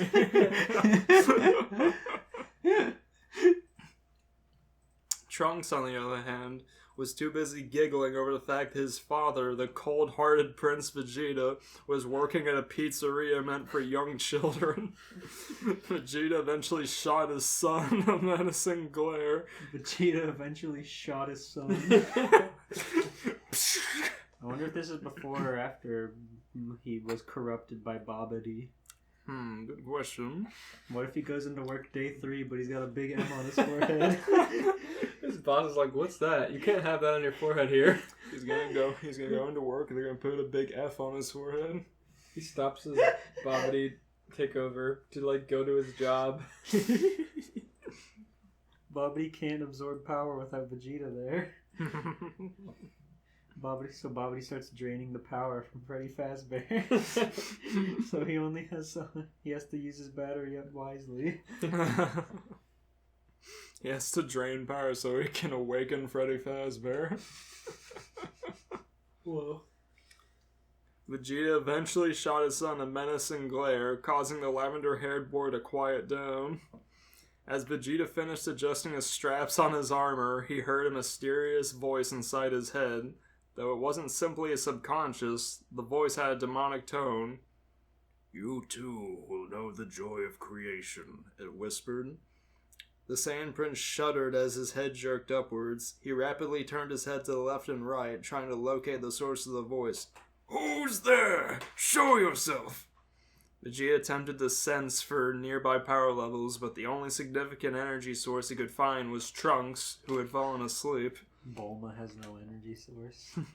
She's not significant at all. Before Vegeta could comprehend what happened, a bell chimed, snapped him out of his thoughts. He looked directly at the clock. It was 11. "Damn it! I'm going to be late!" Vegeta bellowed.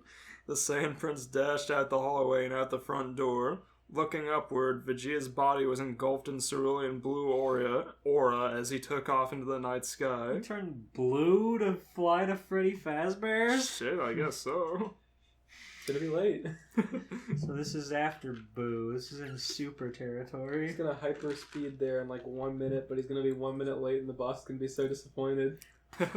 See, this was finished in 2017, so definitely friggin' super territory. Incredible. Alright. Chapter 3. Vegeta finally touched down on the parking lot of Freddy Fazbear's Pizzeria. A Finally. giant crater in his wake. His blue aura dissipating once his feet hit the asphalt. The same. Funny. I love him dropping in a parking lot. Like Burger King Piccolo.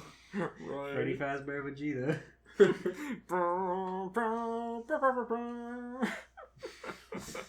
Should make that. True. That can be the thumbnail. No. The Saiyan Prince looked down at the wristwatch Bulma gave him. It was 11:30. 30 minutes to fly to Freddy Fazbear? Is that like... It's got Super lost. Saiyan Blue. How far away is it? It's on a different planet. But he still found an ad in his local paper for it. He like went blue and then started going really slow looking around for it. He really didn't want to go. Kept going back and forth. Like, I gotta know. Work sucks. Working for a living. I'm a warrior. He growled in frustration. If it wasn't for him getting lost multiple times, he would have arrived here in less than 5 minutes. Okay, there we go. We got our own answer. Oh, okay. This better not affect my job, he thought bitterly as he began to walk towards the building. As Vegeta passed through the doorway leading into the establishment, he was instantly halted by a mustachioed man roughly about his height, perhaps an inch or two shorter. "Hello," he greeted enthusiastically. "You must be the one who applied for the security job earlier today." This man in armor. Vegeta nodded his head in a professional manner.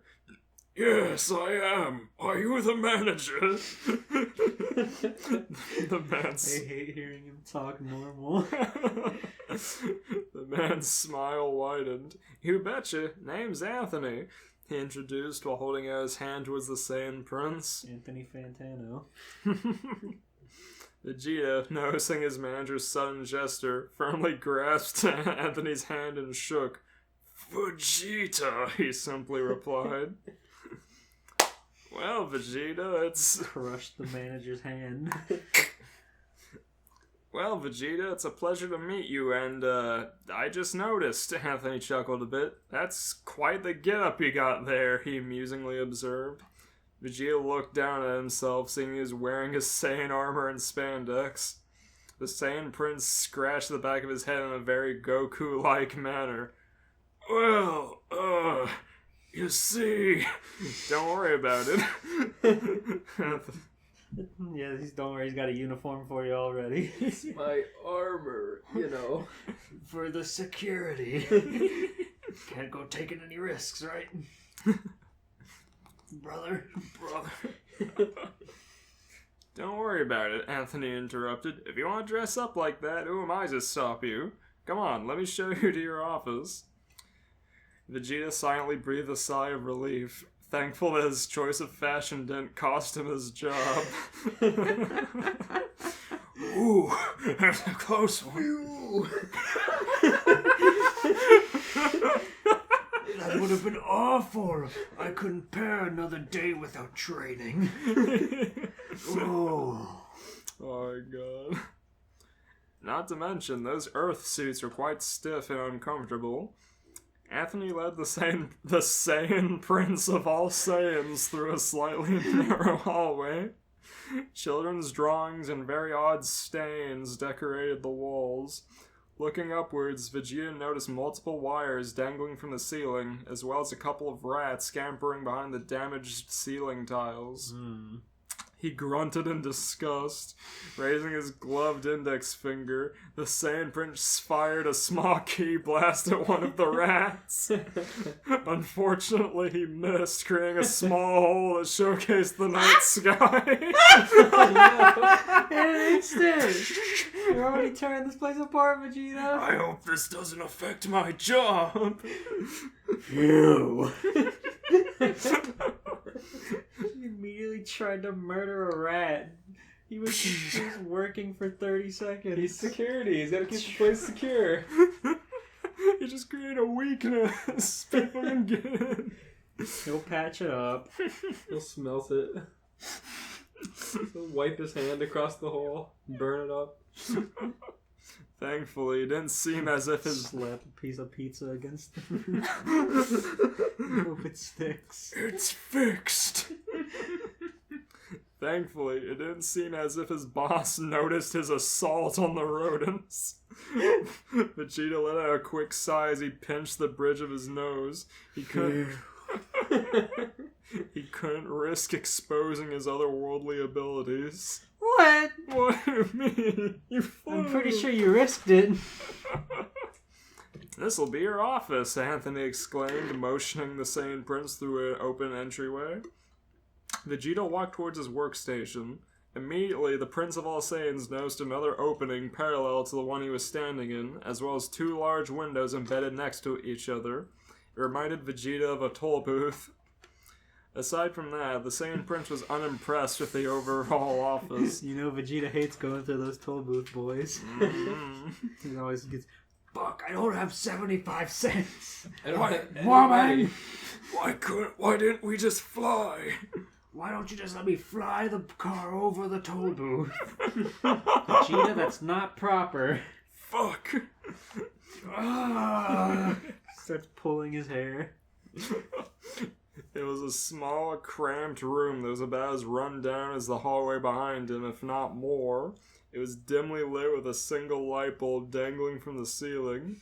The desk to his left had trash scattered all over it, and the various security monitors placed throughout had cracks in their screens, rendering them useless. This place is a dump, the Saiyan warrior observed. Anthony chuckled a bit. Yeah, we get that a lot. Turning his head downwards, Vegeta noticed two buttons embedded next to the entryway. One button was labeled Door and one labeled Light. Bending his knees, the Saiyan Prince leaned towards the buttons. Using his index finger, Vegeta lightly pushed the Door button, only for his foot to get nearly crushed by an 8-foot wall steel door. What the hell? Looking behind him, the Saiyan Prince eyed two very similar buttons near the doorway on the opposite side of the room. Each one had the same label. Vegeta pressed the button again. The door retracted. He stood straight up, his back fully erect. The Saiyan Prince then turned his head towards his boss. "Are these doors really necessary?" he questioned. His boss. Anthony let out a nervous laugh. "Our employee safety is top priority. Don't want a burglar getting to you, am I right?" Nudge, nudge, wink, wink. Vegeta wasn't buying it. Something else was happening under their noses. Something dangerous. But it shouldn't matter. He is a highly trained Super Saiyan. He should be able to handle whatever obstacles get in his way. No sweat. Bending once again, the Saiyan Prince gently pushed the light button. He immediately squinted his eyes at a very bright flashlight activated. He quickly pressed the button again. The light dissipated. Vegeta mumbled something incoherent before turning his attention to a very worn-out office chair. I hate this job. He turned his attention to a worn-out office chair placed near the back wall. Many rips and tears in the leather were visible. The Saiyan Prince gritted his teeth. How can anyone possibly work under these horrendous conditions? Maybe he should have ignored Trunks' protests and instead taken a job as a fitness instructor. A slight tap on He would kill people with his regimen. That would have been an easy way for him to demand his gravity chamber be reconstructed. I need my 300 times gravity chamber for fitness instructing. For my job. Goes in there and crushes people. Stand up. Stop dying. It's not hard. Look at how many burpees I can do in this place. Oh my god. This is incredible. Feel the burn. Someone power up. Power up. Power. What do you mean you don't know how to power up? Oh my god. Break time. A slight tap on the left shoulder snapped Vegeta out of his thoughts. He quickly circled around and noticed his manager holding out to him an electronic tablet. Vegeta stood up and snatched the tablet with a grunt. "What's this?" he asked while inspecting the gadget. "This is called a security tablet. It's what you'll use to watch over the establishment. It allows full access to the video cameras that are scattered throughout the building," Anthony explained. "It's about time the Earthling's mouth spewed out something useful," Vegeta mentally scoffed. Mentally. The Saiyan Prince turned his head back towards the chair behind him. A loose piece of black leather fell onto the tiled floor. "I can't believe out of all the jobs in that damn newspaper, I pick this trash pit. I might as well be working in the slums of Frieza Planet 372. Damn. This is by no means a throne fit for a king. I wish he said that to his face. I'd rather be working in the slums of Frieza Planet 472. What? He's like, yeah, okay, buddy. We hire the best people here, don't we? We get that. Always with the loonies, this job. A high-pitched beeping brought Vegeta back to reality. He looked down at his wristwatch. It was 11:54 p.m. "Look at the time. Your shift begins in 5 minutes," the Freddy Fazbear manager noted. Let's just watch beeping at 11:54. He was also staring at a wristwatch similar to Vegeta's. "Better close up shop." Staring at Vegeta's wristwatch. He stole Vegeta's wristwatch. Staring at Vegeta's Rolex his wife gave him, wondering why he's working this job. Thinking about how to steal that Rolex. "Better close up shop," he exclaimed rather hastily. However, before Anthony left the office, he turned his head towards the Prince of All Saiyans. "Oh, and before I forget," Anthony said, his voice taking a more serious tone. "Due to budget cuts, the building runs on limited emergency power during your shift, so be sure to conserve. Don't close the doors or turn on the flashlights unless absolutely necessary." "You're telling me this now?" Vegeta exclaimed, clearly annoyed. Anthony once again looked down at his wristwatch. Though it was subtle, his eyes slightly widened in fear. Listen, I really have to go. Good luck on your first night. I'll see you in the morning. And with that, the Fazbear manager quickly ran to the entrance of the establishment. Ran. He took one last look behind him before opening the glass doors that led outside. Before passing through the door, Anthony dug through his pants pocket and pulled out a set of keys. He inserted the longest one into the lock and twisted, leaving Vegeta all alone in Freddy Fazbear's Pizza. Or was the Saiyan Prince really alone? Let's see here.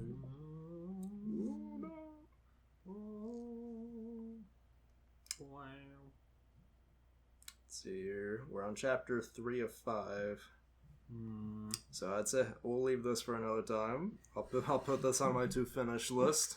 Yeah, we're already nearing 2 hours. Yeah. I'll be fast. I always read fast. It's true. It's your gimmick. It's your gag. It's your gaff. How'd you write that story? Oh, yeah. I would rate that Freddy Fazbear's power level out of 10. I would rate that Vegeta being Employee of the Month, but he's the only person that works the night shift, so he's the only employee. He just made his own Employee of the Month plaque and put it on the wall. I would rate that the Fazbear manager being jealous of Vegeta's sugar mama out of 10. The Fazbear manager desperately trying to figure out Vegeta's home address. Is that a Capsule Corp Rolex? Has the big C and a little C in it. Okay. Dun-dun-dun-dun-dun. The Scooby-Doo gang was driving along a long, windy I thought that road. was Scary Godmother. No, it's not. That was choreo. You can't just mention choreo on the podcast. You can't call my singing fairy godmother. Look up a Scary godmother. Right.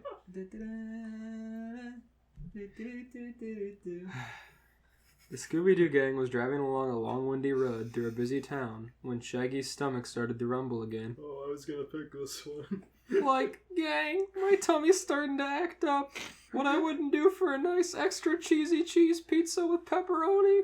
Oh, I know just the place to get one of those, buddy. Shaggy announced as his mind was filled with pictures of said pizza. He licked his lips and sighed. And don't forget the mushrooms, Scooby added. Yummy, yummy, yummy. Well, you guys are in luck, Fred said as they pulled into a driveway. We're at a pizza parlor. The hungry duo took one look at Freddy Fazbear's Pizzeria and started drooling. I like that's Freddy's best.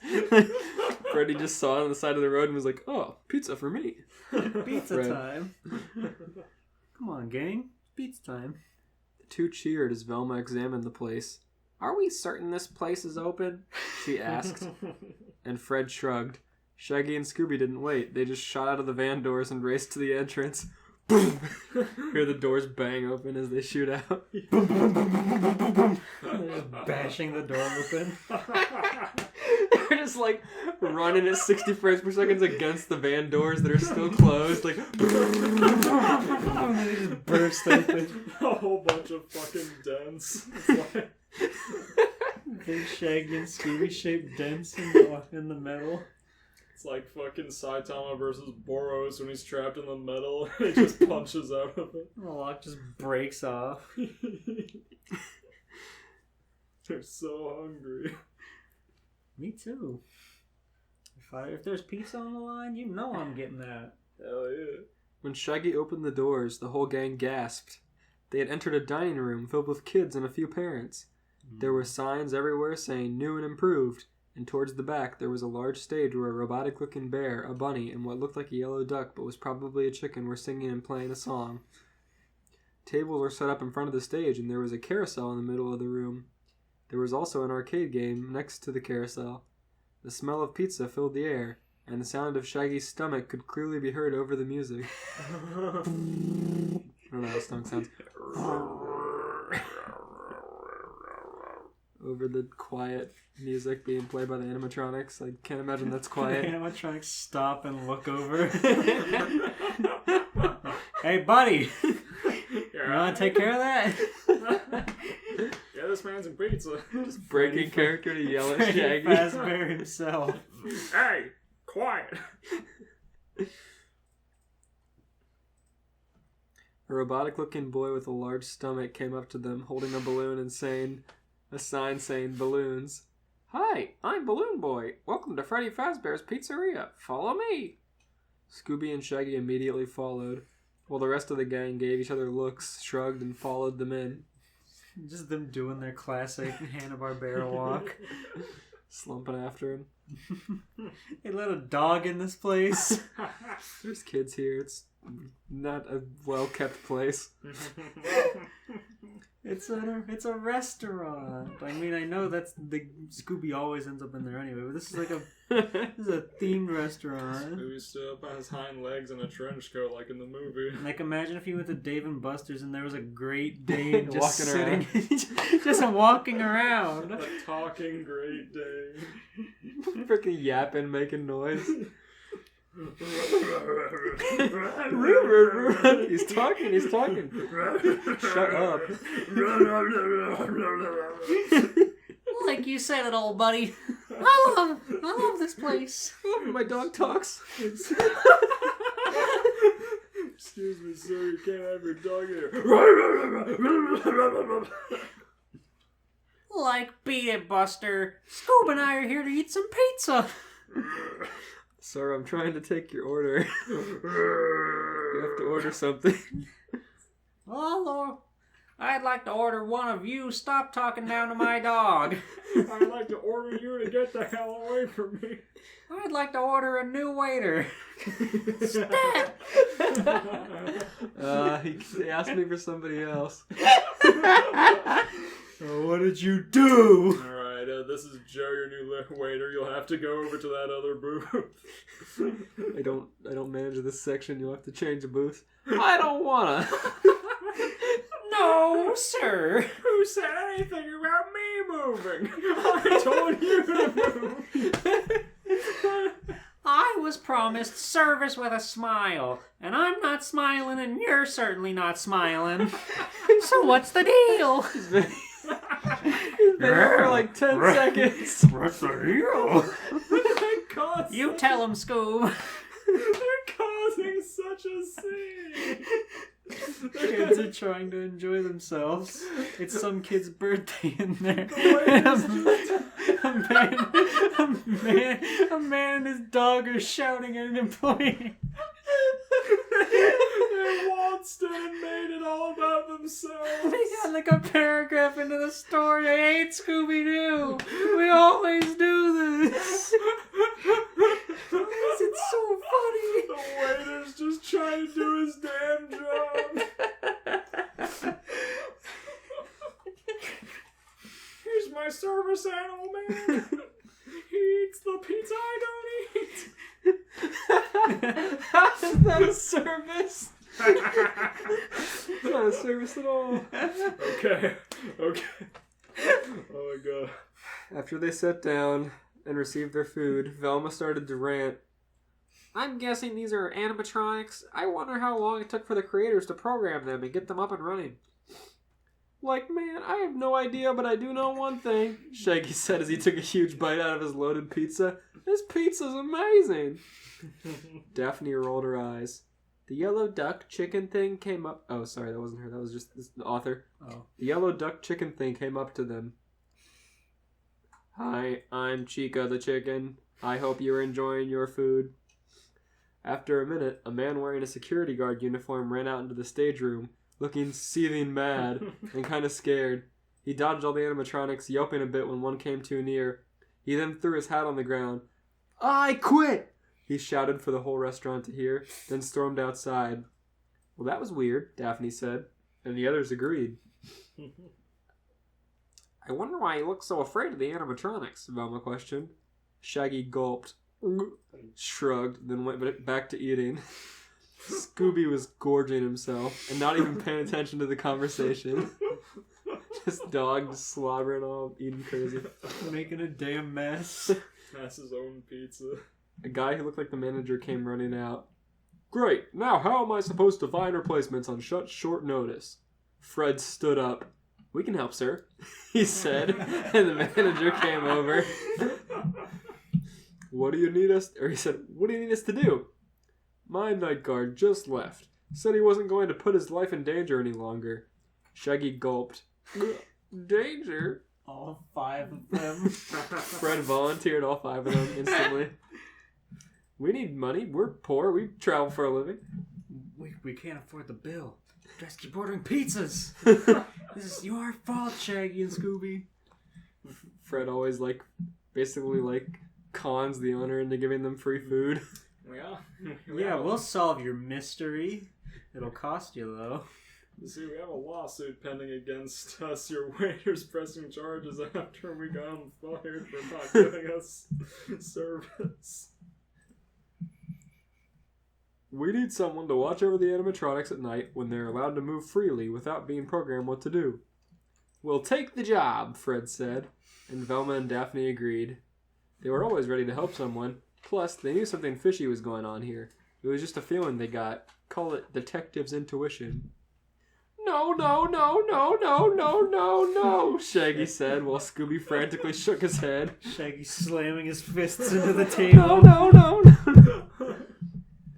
I'm not working for these freaks at all. I'm not working. "We're not going to stay at a pizza joint at night where there could be danger." "You know, I could pay you in pizza," the manager said. And their mouths put a popped Scooby snack open. on a pizza before? Their tongues rolled out. They nodded frantically. "Yeah." Like this pizza's so good, man. I could eat it for days. I think I will. "Well, gang," Fred said after the manager left, "looks like we got our mystery on our hands." Chapter 2. Just hires 4 teenagers and a dog. You can't keep your dog in here after hours, though.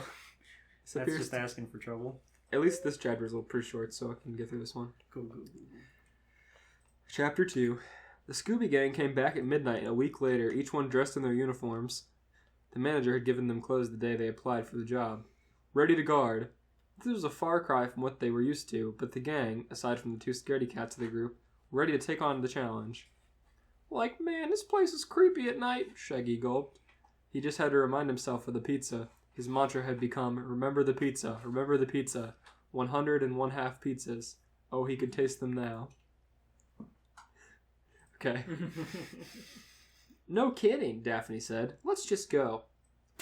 The gang walked into the dark building and headed to the office. Oh, okay. That didn't choose.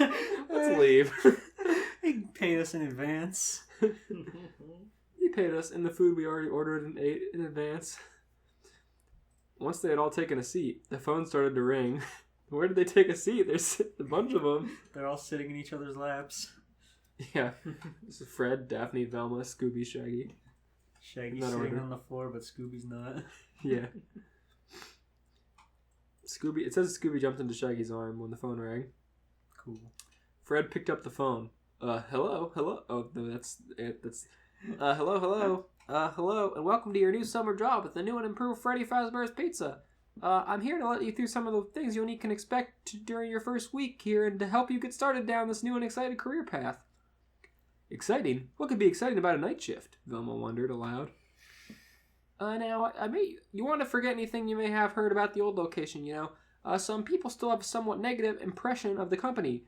That old restaurant was kind of left to rot for quite a while, but I assure you, Fazbear Entertainment is committed to family fun and above all, safety. He's making it sound like someone died here, Daphne remarked. They spent a Jeepers. They spent a small fortune on these new animatronics, facial recognition, advanced mobility. They even let them walk around during the day. Isn't that neat? I think we noticed that, Fred said while this phone guy was clearing his throat. They all tied to some kind of criminal database so they can detect a criminal a mile away. Check, we should be paying them to protect you. I don't know what his check, but that's kind of weird that they can do that. That's actually really unnecessary. I didn't want to know that. They can actually spot a criminal a mile away. Is that legal? Is that legal policing, Freddy? They are trained to kill at a moment's notice.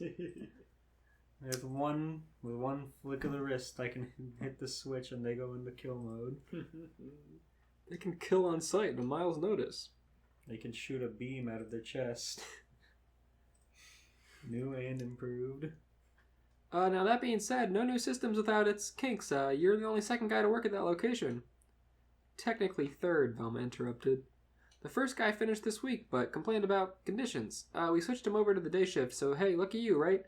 Mainly he expressed concern that certain characters seem to have move around at night, and even attempted to get into his office. I mean, they said they move around at day now, too, so... Okay, that's it. I'm leaving, Shaggy yelped, sprinting towards the door. Scooby followed close behind. Fred reached out and grabbed the back of Shaggy's shirt and Scooby's collar. Oh, no you don't, Fred said, pulling them back in. We're in this together. Besides... This is Daphne. Besides, if you leave now, you'll never get that pizza. Shh, Velma hushed them all. Now, from what we know, this should be impossible. That restaurant should be the safest place on Earth. So while our engineers don't really have an explanation for this, the working theory is that the robots were never given a proper night mode. So when it gets quiet, they think they're in the wrong room, and they try to go find where the people are. In this case, that's your office. See, a perfect explanation, Velma said, although her voice gave away doubt. So our temporary solution is this. There's a music box over by the prize counter, and it's rigged to be wound up remotely, so just every once in a while swift over to the prize counter feed and wind it up for a few seconds. It doesn't seem to affect all the animatronics, but it does affect one of them. Phone guy cleared his throat. And as for the rest of them, we have an even easier solution. You see, there's a minor glitch in the system, something about robots seeing you as an exoskeleton with a costume on, and then wanting to stuff you in a suit. Shaggy screamed. Fred clamped a hand over Shaggy's mouth. So we've given you an empty Freddy Fazbear head. Problem solved. You can put it on any time and leave it on for as long as you want. Eventually anything that walked in will wander back out. Something else worth mentioning is kind of the modern design of the building. You may have noticed there are no doors for you to close. What? Wait, what? There were doors to close before? Velma asked. But hey, you have a light, and even though the flashlight can run out of power, the building cannot, so don't worry about the place going dark. Well, I think that's it. You should be golden. Check the lights put on the Freddy head and if you need to, and keep the music box wound up. Piece of cake. Have a good night. Freddy heads. And I'll talk to you tomorrow. The recording stopped. Fred took his head off Shaggy's mouth. His hand off Shaggy's mouth. Excuse me, but did anyone hear the fact that animatronics want to invade the office and stuff us in robotic suits? Shaggy shrieked. It's probably just a prank, you know, a hazing ritual for the rookies. Nothing bad's gonna happen, Velma hushed him. Come on, let's check the camera. Rookies, you're planning on staying here for a while, I see. You're living a full 9 to 5. Fred said and turned it on. They checked the camera. Shaggy shrieked again. The robot bunny Bonnie was gone. End of chapter 2. Ooh. Is that where it ends? No. Oh. Well. Oh, actually the third chapter is really short. Is it the last chapter? Yeah. Oh. Then read it. Okay. Chapter 3. Not real, not real, not real, not real, Shaggy chanted, hands over his ears, eyes closed, shivering like he was stuck in a cold without a jacket. Wrinkle-a-reetza, wrinkle-a-reetza, wrinkle-a-reetza, Scooby chimed in, hiding behind Freddy. Hiding behind Fred, I assume. Yeah, no, Freddy Fazbear. Everyone calm down, Velma shouted. There is a logical explanation for this. Fred, check the cameras. You got it. Fred went back to the cameras. They keep calling Fred Freddy, and I'm not going to call him Freddy because it'll just be confusing. After switching around the cameras a little bit, after pausing to wind up the music box, he saw Fred just doing all these little menial tasks to keep the game going. Yeah. Someone's gotta. He saw Bonnie in camera 8, the third-party room. Jeepers, Daphne whispered. Just to check, she turned on both vent lights. What is going on here? We have more problems, Fred said, pointing to another room on the camera feed. That chicken's in the fourth party room. I'm pretty sure it's a duck, Velma said. No matter, just keep checking the cameras. Freddy kept clicking. Hey guys, check this out. He pointed to a room with a checkered floor, where a battered and worn Bonnie lay. He hovered on that image for a minute. Weird. He went back to the stage to find Chica wasn't there either. Huh. You don't see that every day. Why don't you look at that? Like Fred's just like this autonomous man, just pushing all these levers and buttons and. Fred's played this game yeah. before. I'm imagining it's exactly like in the fucking 60s cartoon. He just got a smile on his face, just doing these tasks and keeping the lights on. He just has this smile on his face. His jaw just goes down slightly. Huh. His smile turns to a straight face, and he goes, "Oh." Well, look at that, gang. Shaggy and Scooby in response were still unresponsive, muttering and rolling on the floor in the fetal position like scared little kids. "How much longer?" Shaggy asked. Daphne quickly checked the clock. 3 a.m., Shaggy groaned. 3 more hours. Great. Just reachy, Scooby chimed in. Velma rolled her eyes. "Guys, it's going to be fine. Everything is... Bunny!" Velma was interrupted by a terrified Shaggy, who was currently in Scooby's arms, one arm stretched out towards the right vent. Daphne had turned on the vent light just to make sure nothing was there, and Bonnie was revealed. She jumped back with a gasp, grabbing her mask. She tossed 2 of them to the chickens huddled in the corner as Fred and Velma put their own on. "Breathe, you guys. Just breathe. It'll be okay." Velma tried to sound confident. This is such a scary scenario. They're just like trying to breathe. They all stood still as Bonnie moved to the other side of the room, his image somewhat flickering like a TV with bad reception. He was staring right at all of them, that creepy grin on his face somehow mocking them. Then he was gone. Like, I can't get my mask on, Scoop. I filled it with pizza. Wait, this isn't made for children. I can't understand what you're saying. Fred let Trying out to a sigh. shove a mask on a dog. He's just wearing it like on his nose. He's trying to get it off of his paws. Fred let out a sigh of relief and checked the camera. "Huh. Freddy Fazbear's gone," he said, his voice high. Even the great villain Trapper was a little scared. Sometime later, Daphne checked the clock again. "We have 2 more hours." Velma nodded. "Fred, wind the music box again." Fred nodded and did as he was told.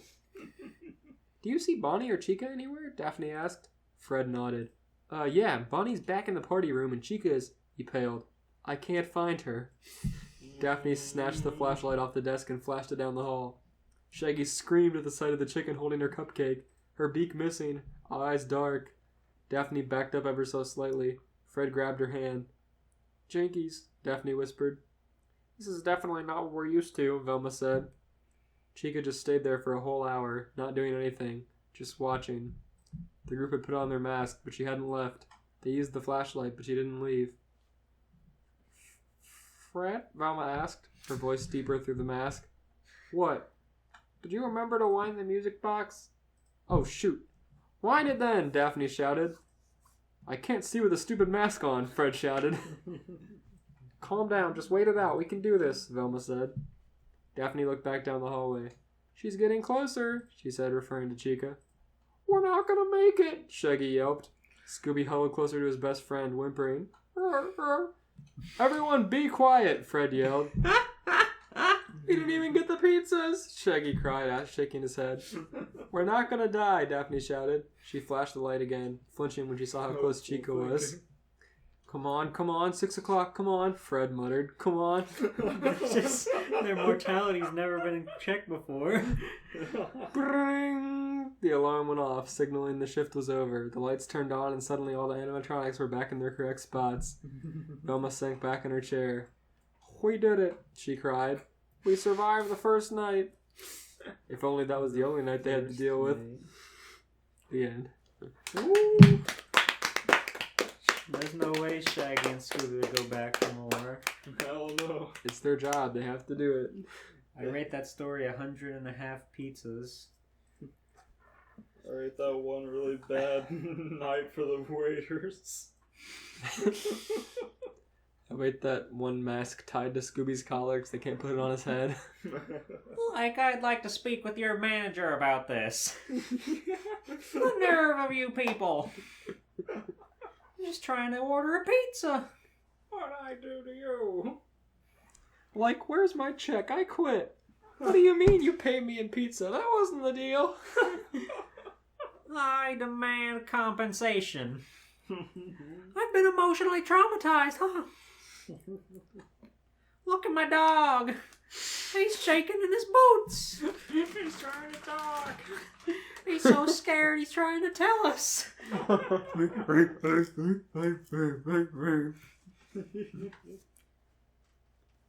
Well, that's the end of our show, ladies and gentlemen. Care to tell us what our next episode's gonna be on, my friend? Yes. Okay. It's gonna be Spider-Man. Spider-Man? Didn't we do that already? I don't care and I don't know. I want to do Spider-Man. I love Spider-Man. I've been thinking a lot about the Sam Raimi ones. Yeah. Me too. Is it just because of that Facebook group? Yes. Look up Spider-Man shit slinging On Facebook. if that's still the name of it. It's very funny. They've been making memes about the Sam Raimi ones for like years. Mm-hmm. It's true. It's just nothing but degenerate humor there. It's actually amazing how much content they've gotten out of the old Sam Raimi movies. Yeah, people make their own entire storylines based on just stills from the movies. Just with their own thing about like Flash killing everyone and becoming like president and just using pictures from the movie. It's like, yeah, I killed Parker, I'll kill you too. Try to cross me. Flash is so strong. I wouldn't want to fight me neither. I love him just punching everyone in the fucking head.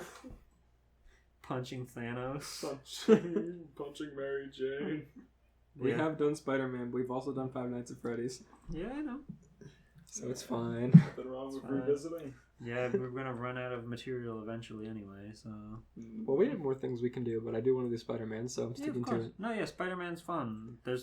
Spider-Man's one of those big ones, so there's always gonna be stuff to choose with, which is exciting. Oh yeah. We can always do Beverly Hillbillies.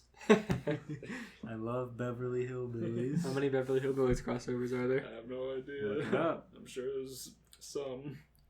Well, thank you guys so much for listening to another exciting episode of Crossing the Line podcast.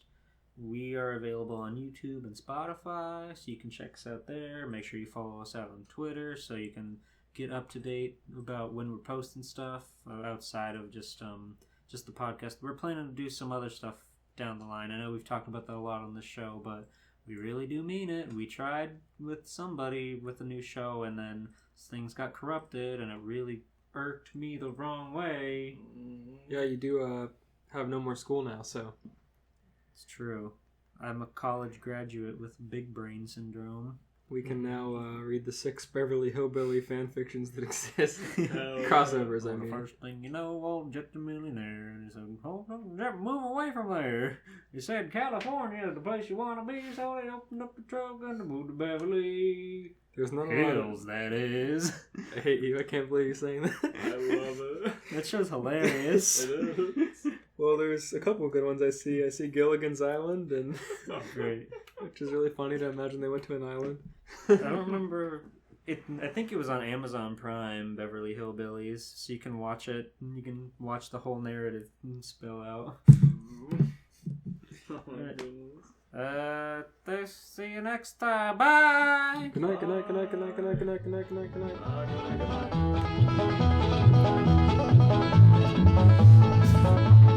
night.